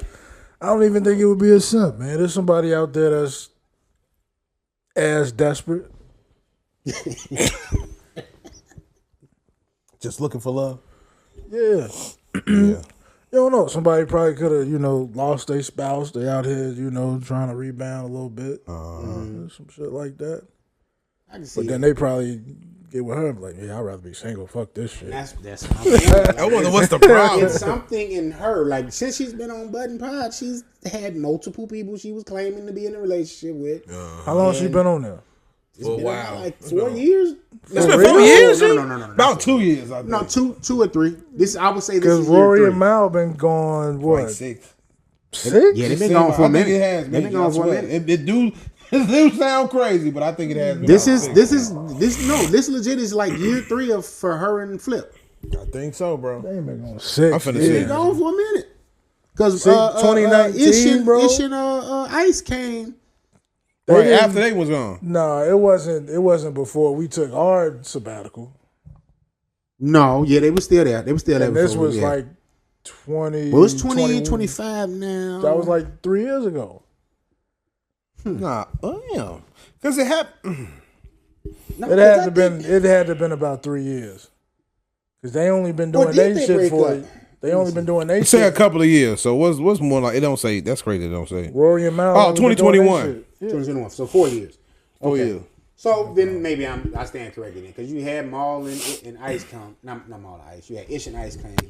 They were there for 2 years. So maybe this might be year 2 for Yeah, I think it's about 2 years for them. Queen's Flip and Melissa Ford. But within that time, she started and stopped with a couple of people, and that's why Joe be on her case so much. Right, he sure do. Why Joe ain't just take her ass down? I'm sure He he got has. short, I'm sure he yeah. has. But I feel He got feel that like thick they girl. did, but Joe is a freak. I thought I was a freaky ass nigga. That nigga, you seen that clip? no. The girl, they got a little show with their girlfriends, right? Called Power Wives. Oh, you talking about With the lube, yeah. the nigga take That the lube shit to the strip wild. club to jerk off. Like, what, Joe? What the fuck do you like? You freaky as hell, G. Oh, yeah, I'm freaky, but nigga, I'm not finna go to the strip club She and said she'd get a bitch, bring her back to the crib. They do their thing, and he watch. she just watching jerk off. Yeah, she got control over that Would y'all nigga. do that? Nah. I will do it sometimes, but most of the time I'm fucking both of y'all. I ain't gonna lie, bro. I think it would be sexy to have 2 women just kind of like go at it in front of you. I mean, do it when Yeah, if you end up- do it when I got you know what I'm done fucking y'all. You can. When I'm out the shower and y'all still going at it, you cool. can. No, y'all can do that, but I'm still gonna partake. Oh, well, you gonna partake, but But Joe don't you partake. You might just want to after you done did your thing. You might just want to sit back and Joe just jerking. fucking rubber testing. That's why I say y'all do y'all shit. I did that before. Like, let me go wash up. I'll come back and let me go roll up. Y'all finish off. under the influence that, Yeah. Oh man. Diddy shit. All right. Okay, so Dave Bautista news. Dave Bautista said he is out as Drax the Destroyer unless he receives the blessing from James Gunn to reprise the role, or if James Gunn himself returns to the universe. Why does he hate this so bad? The nigga is 200 pounds anyway, so we don't want to see a little ass Drax. Drax. Drax no more. You ain't. Lost a lot of weight. Yeah, so fuck out of here. Yeah. Batista do other shit. Okay. Well, he is. He got some movies coming. He trying to look like Sean He trying Connery. to- He he trying trying to look like the in-shape Sean Connery. I see what you're doing, He's Batista. trying to get into his acting bag. Yeah. He's not that nigga. He look weird, G. That's the thing. Like, you not a sexy nigga. Like, you was weird looking. You was cool as the big motherfucker, but now you lost that weight. Yeah. You look like I ain't somebody's gonna lie, granddad. I'm not used to seeing Batista that small. Like, If they do Popeye, he's been too big for too long. Pause to just jump out there and just be like this lanky dude. Like, And I mean, even with like John Cena, like he's not as big, but he's not little. yeah. right?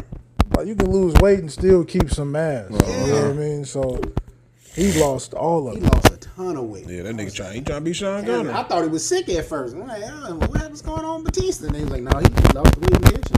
That motherfucker look Rock like got big and he lost his weight. Rock was getting that HGH. Shoot him, man. getting that How LeBron. Sly Stallone bigger than you, Batista? Like, come on, make it make Right. sense. He's 79. Man.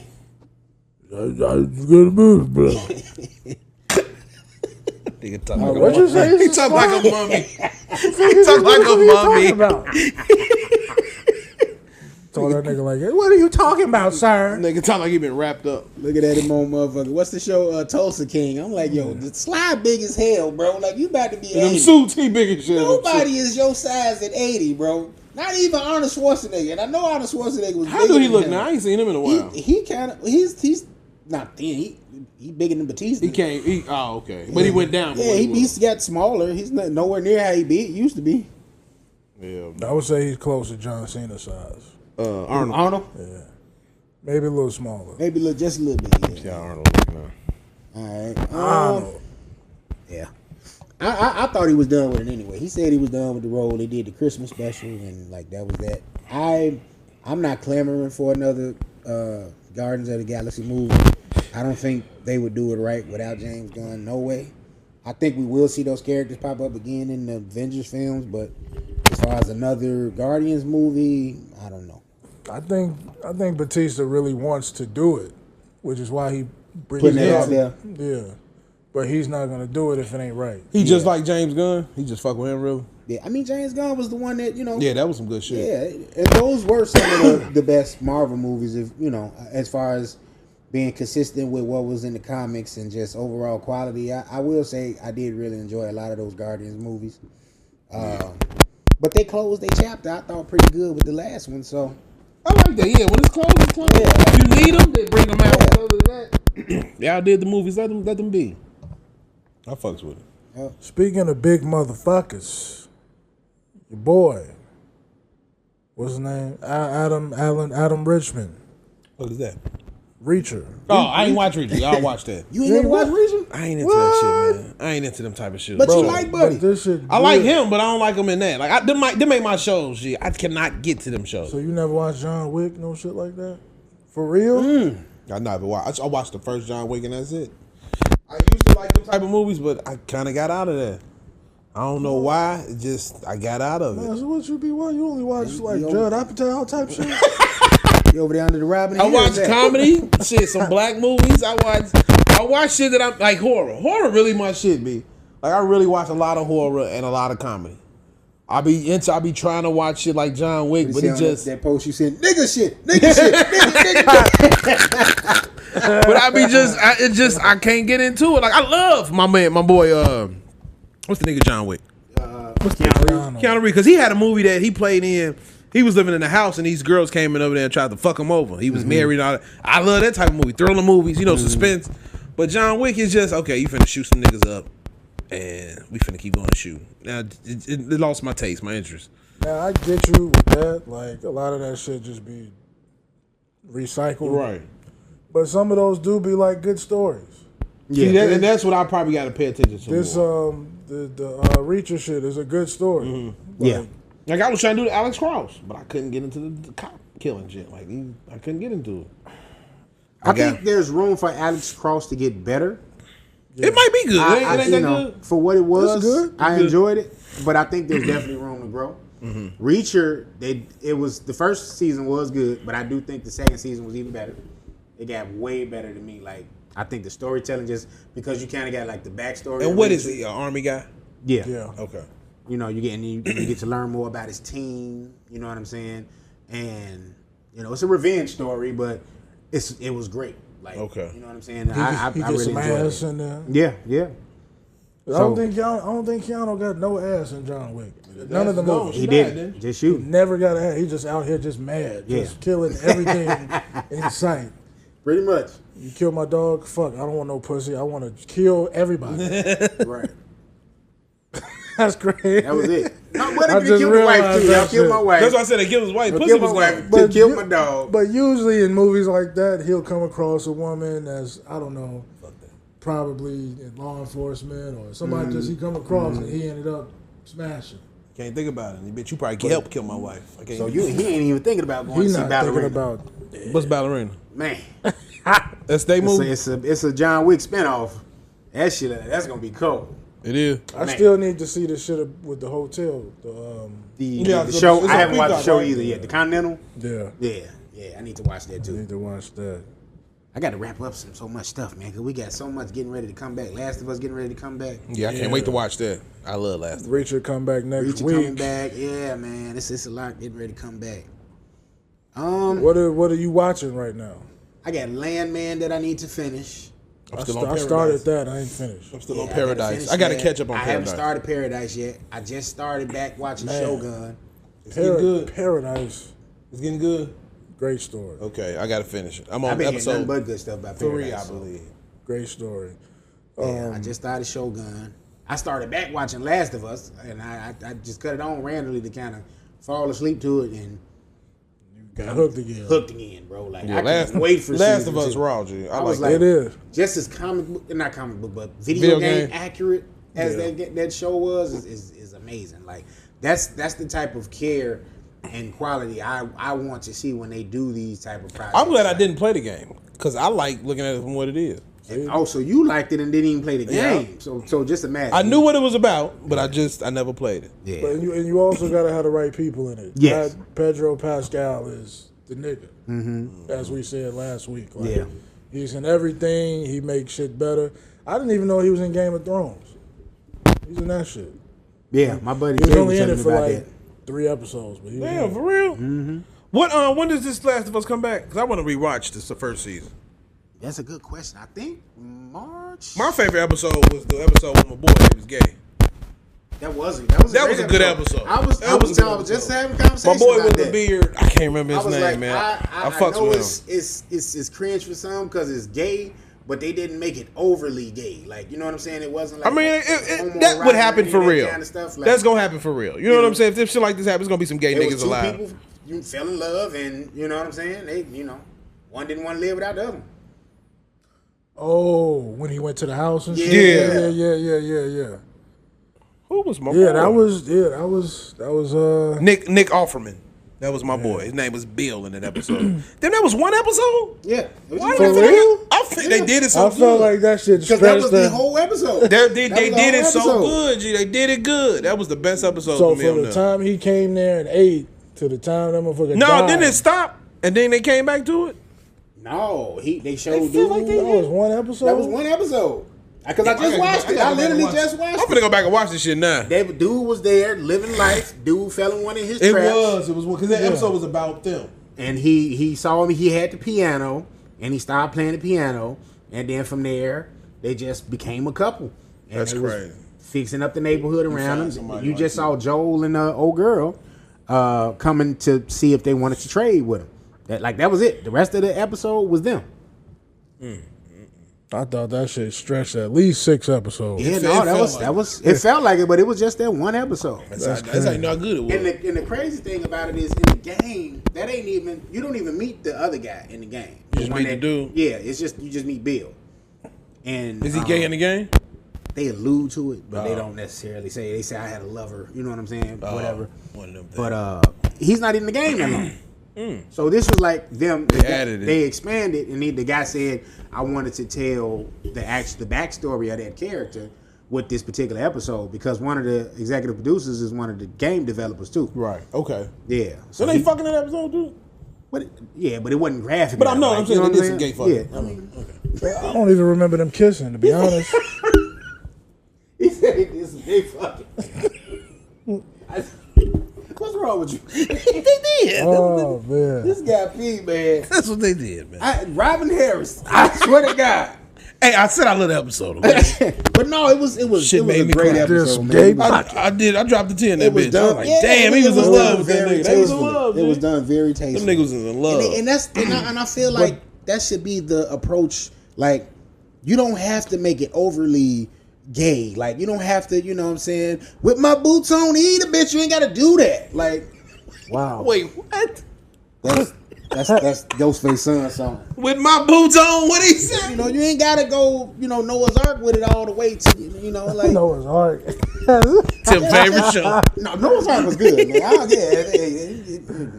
Nigga ain't got a Rambo on every scene, but you know. Yeah, but the way that they did it, Yeah, they did it. I don't even remember them kissing, but I know that they was in love. It showed they loved each other. Right. Yeah. That's what when he died and all that shit happened. It showed. That's why I was like, damn, it kind of brought a tear to my eye. Great And acting. it wasn't just no aimless, Yeah. gay Pointless shit. relationship. Right. Yeah. It was like this guy was alone. He didn't have nobody. They he didn't want to trust met each nobody. other.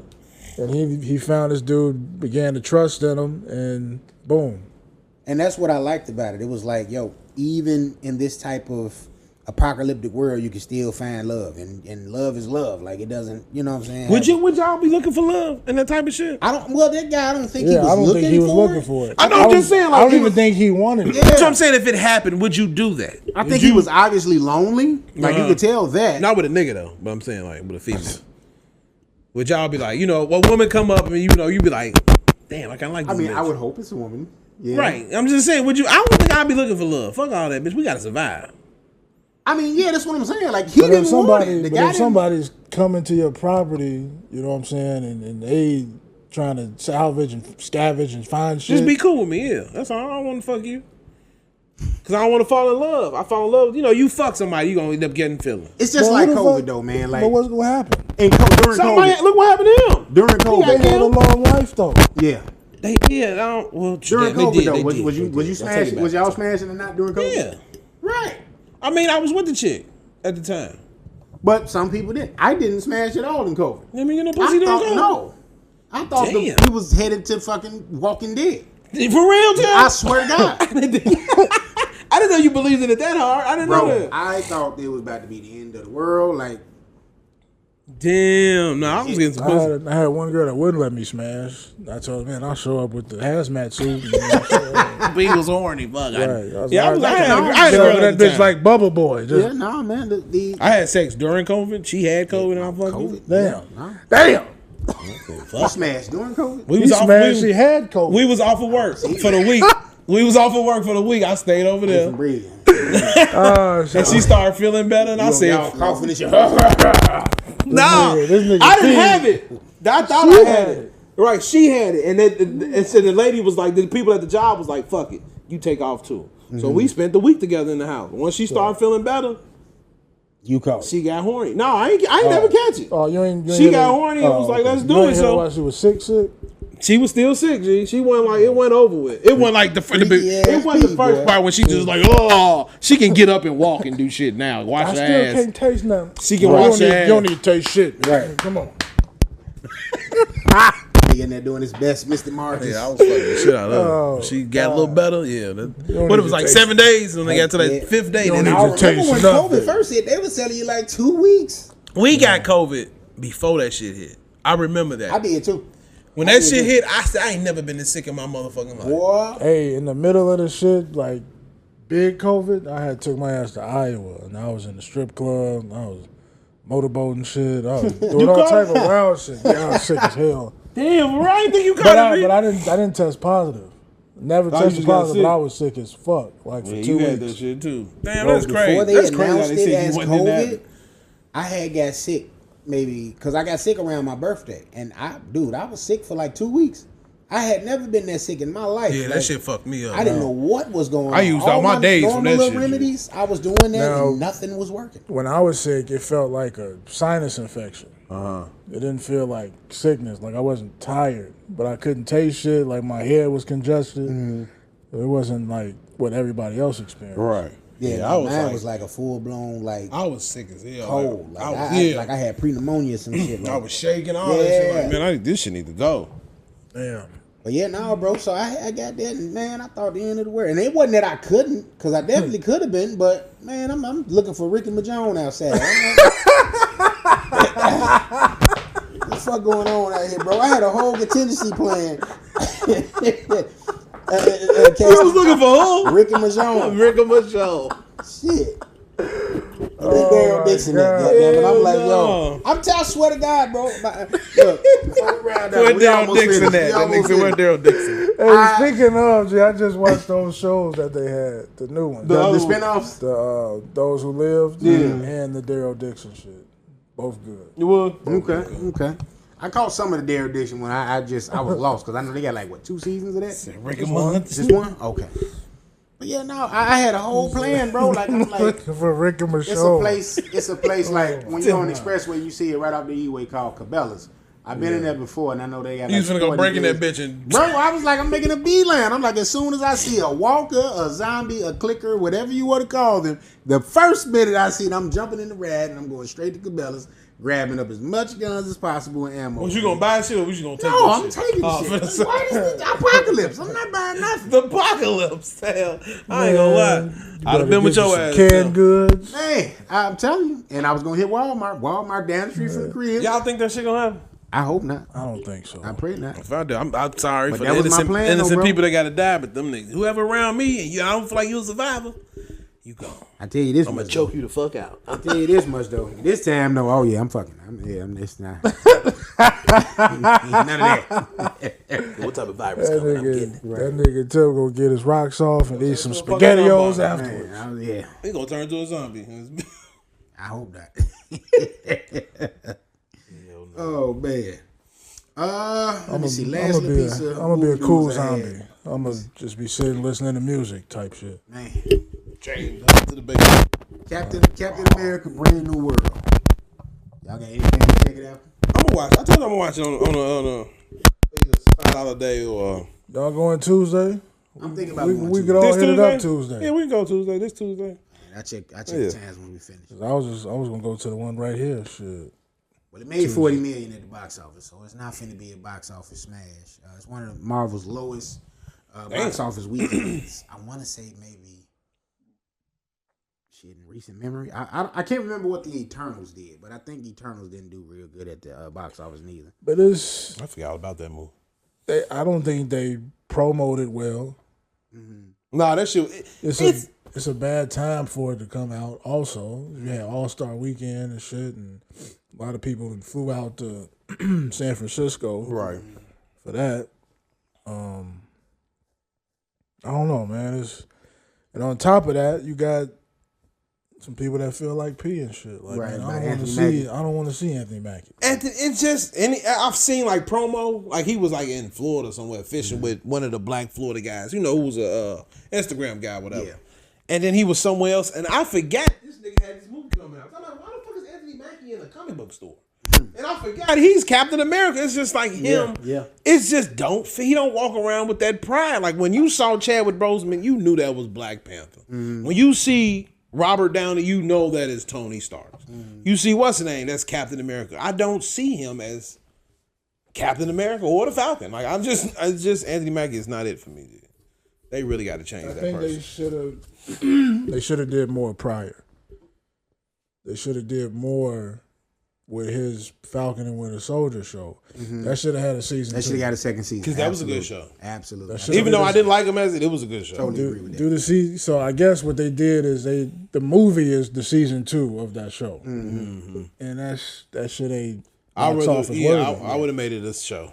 That would have been better. That was it. Just kind of like what I said with the Marvel sequel, like Everything Captain that they Marvel moved. movie, like it didn't do well because like you said, they didn't promo it well, and it wasn't like a story that was clamoring to be told in theaters. You could have did that on the TV and been fine with it. I was watching Double Toasted though. Double Toasted did a review on it, and they did say when you finish this film, you're definitely gonna go away from it feeling like Anthony Mackie is Captain America. So that gave me some hope for it. He must go get some serum now. But that's what he should be. I mean, that's how it should be going into it. Yeah. But that's why you're not getting the money that you should be getting because that's not the feeling right now. Right. Oh, and I'm wondering, is he flying now? Like, well, everything he doing, is that what it is? He does that in the comic books. I know, but I'm just saying, it's like B said though. It's a bad time to release that movie, especially given the climate in America right now. Yeah, that too. You know, outside of, people gonna have. To me, it's just a part of life, man. Like I remember when John Boyega was announced when they did the trailer for that Star Wars, and it was backlash about him being in there, being one of the stormtroopers, and it's just like. Did y'all forget Billy D. Williams was in Star Wars? Like that's the weird part. They make it seem like that shit ain't never happened. Yeah, so I think you're gonna get some people that's gonna, have that, I'm not going to see it because of that part, because Chris Evans isn't in it anymore. But that's why for me I kept saying, hey, like I want to continue to see us, get represented on film, in these kind of roles. At the end of the day, it's your money, so you do what you want with your money. But right. I just, for me, like. I think if this doesn't do well, then this may lead to, another particular, you may never see a Luke Cage movie, or, you might not, we've been trying to get the Spawn movie forever, or any other. And I was going to bring that up with Luke Cage, because now with all of the IP battles and shit, that would have been the best Captain America, having their daughter, the Luke Cage and Jessica Jones' daughter, as the new Captain America, like it is in the comics. So, and it's business at the end of the day. So we may not see that now, But that's what I'm saying. They had the foundation right there. You had all of these shows lined up on Netflix. You're moving the IPs over to Disney. Get that shit in rotation, man. Yeah, because I really want to know if they're gonna do this what's the name over. Because I need to watch it again. Daredevil. I think that's coming out in March. Yeah, coming out soon. No, I'm saying I wonder if it's gonna be new, or if they're gonna go off of the old story. That's what I think they're going off of where they left off in The Defenders? Echo. Yeah, because he popped up in Echo already. Did you watch Echo? No. Gotta watch Echo, brother. Echo, a TV show? A TV show? I said a TiVo show. T-Boat. Yeah, it's on Disney. Okay, I'll watch Echo. Definitely told you about that. Yeah. Echo popped up in... You did, yeah. You did, She's deaf. But she worked for Kingpin and shit. Right. Yeah. She popped up originally in the Hawkeye show. Yeah. And then they gave her own show. Which was good. I think it was only like 4 or 5 episodes, but the shit good. Okay. So, yeah, that's what I like about Marvel. Do that type of shit. Give me little TV shows with little people like that. Ass in there. Okay, I'm going to watch it. I'm going to watch that Echo. Put it on the to-do list. Daredevil kicked some ass, too, in there. Real smooth when he was gone. Stevie Wonder, baby. All right. Y'all know it's All-Star Weekend. Fuck Buddy Hill. Big T Fuck fans. my parlay up. Yeah, man. I could have won last night. He was the only nigga missed one shot. Big Teeth Buddy. God damn it. Who y'all going for, the East or the West? Or does that even matter? It's not even that no more. It's not that more. It's Team Chuck, Team Candace, Team Shaq, Team Kenny. So they're going to play a little tournament. And whoever wins between these two in the tournament goes against these two in the tournament. And then those two at the tournament plays to the championship of the All-Star game, which is fucking dumb to me. I don't like it. But I like how they broke it down. Team Candace has the rookies. Team Shaq got the OGs, which is like KD, Steph Curry, Jason Tatum, LeBron, Luka. I don't think Luka playing, but Team Kenny got like the young guns, Anthony Edwards, who else another one? One of them, the Jalen Brunsons and all them. Right. And then, what's the name has the global team. Chuck, he got Joker, Giannis, all them type of people. Shea, everybody that's from a global around the world. So, I like how it's done, but it's like, nah. Just bring back the original format, bro. East-West, make them niggas play. Look, y'all gonna play to win. Plain and simple. You can't do nothing else to this All-Star game. You can change the dunk contest, 3-point contest, but the All-Star game needs to stay what it is. Bring back East-West and bring the floor back a regular fucking floor. I'm tired of this bright-ass floor. Keep that shit for the little games on Saturday night. But, yeah, I think you just bring East-West back. The best people out of the East, the best people out of the West, and that's it. Adam Silver is fucking up the league. This All-Star game is too much. I think the last best All-Star game was us when we had the one in Chicago. That was the last best All-Star game. I hate to say it because Kobe passed and they had changed that little rule. Yeah. But that was it. And then after that, it's just been like stupid. Shout out to Bailey from WWE. She was in a celebrity game. Oh, she was? Mm-hmm. Okay. Yeah, she was in there. Terrell Owens. Terrell Owens, like, he can still go out there and play some football. Yeah, that nigga still can. Nigga's 50 years old. Tell him to hit up UFL. Do y'all watch The Severance? The Severance. On Apple? On Apple? I've heard of it. I haven't watched it. Ben Stiller's going to put Vince Staples on there next season.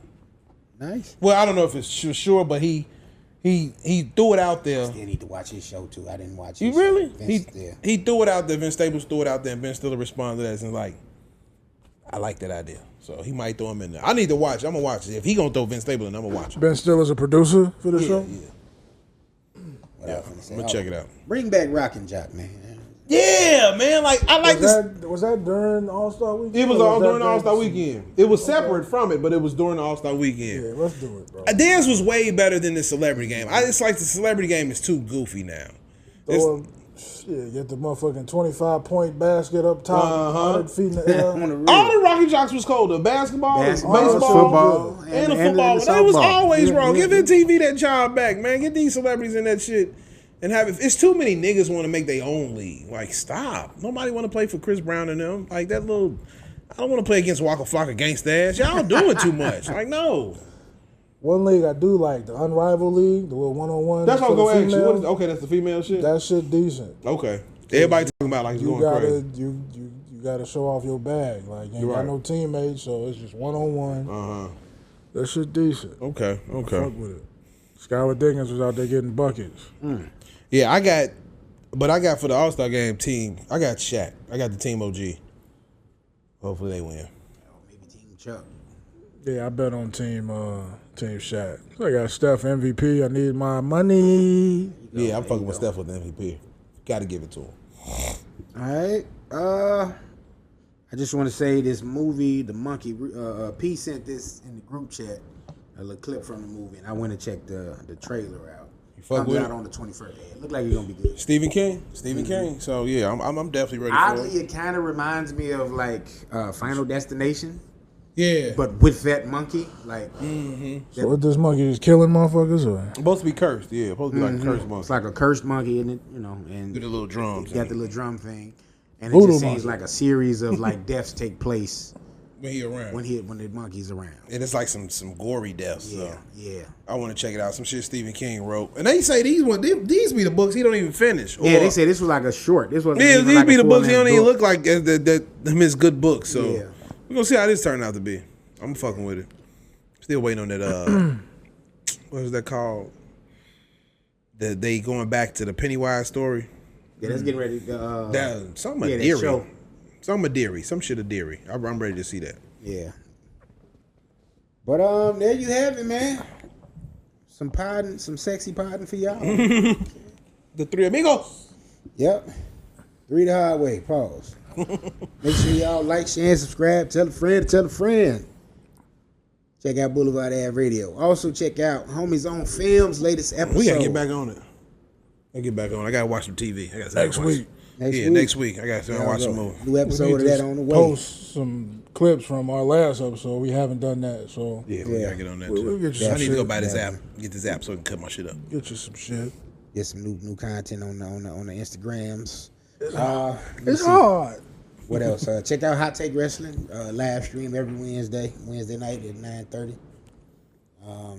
I might have to jump on there one day.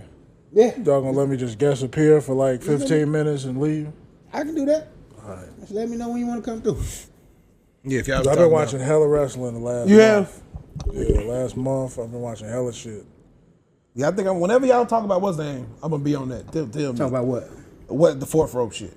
I'm trying to I ain't integrated that just yet. Like, that's what I said. Whenever y'all do, I ain't gonna hold you, man. Westside stole my idea, bro. Like, that's what I wanted to do, man. I wanted to do something. The only thing he didn't do was add podcasting into it. But he came when he did it. He had the crib. He had Vic Spencer there. And my idea was, and I'm just playing when I say he stole it, but my idea was to try to incorporate wrestling with podcasting and music. So by us I had Vic on Chauvinist Pigs. He came on there 2 or 3 times when we was doing Chauvinist Pigs. So he had Vic Spencer there. I saw Vic Mensa. I didn't know. No, Vic Spencer was there. He was there too. Oh, okay. Yeah, he a frequent collaborator to Griselda. Okay. I'm surprised he ain't signed to him, but He was there. So my whole idea, I was gonna try to get him. My guy Phil, my other Phil I know that I do hot take with, he was good with an indie promotion called All Here Wrestling. So we was gonna try to collaborate with them to like come up with an event. And the event would have been around Halloween. I ain't gonna get a sauce away, but you know what I want to call the event. But it would have encapsulated all of those things. Okay. And here come West Side doing it. That shit premiered around Halloween. Yeah. Yeah. The Chicago one. That's why I was like, these niggas don't want to do it. I like the names of it, like Still Praying. Yeah. Heels Have Eyes, but it's spelled with the heel, you know, the boot heel type shit. I like how they got that. And it's a play, like, you know, you got that movie that was called The Heels Have Eyes. Like, I thought it was cool. I actually would have went to the one in the city, but I found out about it at like the very last one. And it looked good. Yeah. For him to be at the UIC, it looked pretty good. Yeah. Yeah, and he had some good talent in there too. Yeah. So. And it ain't like just all indie people. Like, he got people that's like, you know, on AEW, on WWE that's popping up, you know, too. So wrestlers can do that. They get okay. The wrestling has changed in the sense that it ain't, you can't do outside stuff if you with just in one, WWE or this place. They obviously got to get permission, but, you know, they do have the ability to go and pop up outside of like AEW. Like, AEW is considered like major competition, but, you know, they could go and do something on the indies if they get permission. They could go and do something like that, whereas, you know, not necessarily considered competition. Okay. As I asked my homie Puka Soul, I texted him this morning after I watched it. I said, "Hey, you fuck with this fourth rope shit?" He's like, "What's that? A movie?" I said, "No, it's wrestling." But yeah, a lot of people ain't hip to it yet. But I think a lot of people are gonna become familiar with it, and it's gonna take off. Definitely. Shout out to Puka, because he definitely been hitting me with some wrestling stuff lately. Last couple weeks. But that motherfucker, he went to the Rumble. Oh, yeah, a lot of people did, man. You know, I definitely I would have did it if I could have, but I wasn't in the space to do it. Yeah, nice. But you know, hey, when you got Pat McAfee, you know, making things happen for Indianapolis, you know what I'm saying? So he's a part of WWE. Mm-hmm. So he's a commentator. I saw him wrestling one time. He when he first got there, he did a little match or two. But yeah, wait, who the fuck is Pat McAfee? This motherfucker was the kicker for the Colts. Yep. Oh, damn, he became a wrestler from the Pat McAfee show. But yeah, so he did a lot of you know, trying to get WWE to come and do some stuff in Indianapolis, and they came and did Royal Rumble there. I think they announced they're gonna do something else there already, but you know, we need some of these Chicago celebrities to step up, man. Who we got that's in wrestling? I mean, that like wrestling. I mean, I don't know. I don't think we got any from Chicago for real. Everybody like wrestling now, shit. Well, yeah, it's becoming more mainstream again. Yeah, it definitely. I would say it's probably more mainstream now more than ever, just because of how easily accessible it is. It ain't just on, you know, cable no more. Right. You know what I'm saying? But you know, some of these celebs, man, somebody gonna jump out there, Vince Vaughn or somebody, y'all gonna make some calls Triple H. You know, that'd be funny. Hit the crib. Kevin James.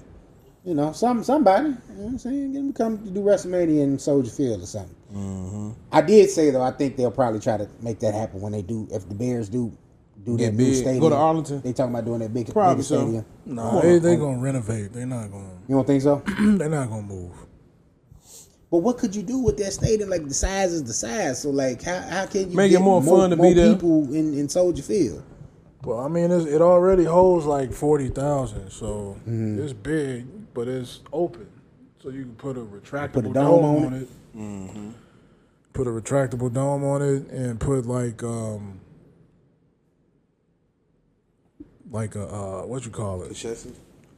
Yeah, like stores and shit, so that it's attractable outside of events. Have you been to the Bears Arena? Yeah. Is it? They don't have none of that inside? No. Really? No. It's just a football stadium. Oh, they got like you can get food and shit. Yeah, but I'm talking about like I'm talking about like so. Like how the Bulls and shit is. We can go sit. So an example is when I was in Atlanta, I went to the Braves Stadium, the Atlanta Braves. When they don't have games, you can still go there. They got restaurants and shit. Okay. They got shopping. Mm-hmm. Like the Wrigleyville. Kind of got that little thing. Yeah, but it's actually on the campus. Okay. So yeah, that's smart. That'd be nice. They want to do something like that at Soldier Field. Okay. So put a dome on it and then make it attractable for when it ain't nothing taking People place. can come, yeah. Nice. Okay. Well, yeah, I would like to see us get a WrestleMania or something up here, man. We used to get them. We just haven't got them in eons. Like, they was doing them at the Allstate Arena back in the day. WrestleMania 13 with Yeah, for real? Yeah, Bret Hart and Stone Cold. I think that was the last WrestleMania they had here in Illinois. Yeah. Man, I watched this video, the evolution of Stone Cold intros. Amazing. Yeah. He wasn't shit. What was his name at first? He had some. He was stunning Steve Austin. Ringmaster. That was in WCW. He had the Ringmaster. Ringmaster. I always want to say the Ice He was Man. he was Ted DiBiase boy, wasn't he? Who? Yeah. Ted That's DiBiase when he boy. was what's it called the Ringmaster. The Ringmaster. But once he dropped Ted DiBiase, he took off. Yep. He became him. And that's when he said that Austin 316 says I whooped your ass, and from there it took off. That was a King of the Ring event. Yeah. He shaved his head right after that, huh? He shaved his head right after he left Ted. No, he had to shave me. No, I thought he had. When did he have It was gold probably hair? right He before had that. hair at WCW because Oh, he okay, that started was balding. WCW. Okay, that's what So it was. once he just started like going all the way bald, he just cut it all off. Okay. Yep. Yeah, I used to be like one of them wrestling niggas, like how y'all are now. I was that back in 2003. But after that, I just dropped off. Yeah, I had a little period I dropped off too. I was working and I couldn't really, watch the way I watch now. When you didn't have the TiVo and the DVRs and all that kind of stuff. Right. You know what I mean? So Different, if you didn't see it on Monday, you didn't see it. If you didn't see it on whatever day SmackDown came on, you didn't see it. Right. Catch it on, try to catch some clips or something on the internet. But this was when the internet was still developing, so you had a light speed you got now. Yeah, 2003, niggas was what, 15, 16. I was outside moving and grooving. I'm missing Raw tonight. Shit. Exactly. Pussy out. I need some raw pussy. Look at all that. Yeah. All right, y'all. But yeah, we're gonna go ahead and finish this out, man.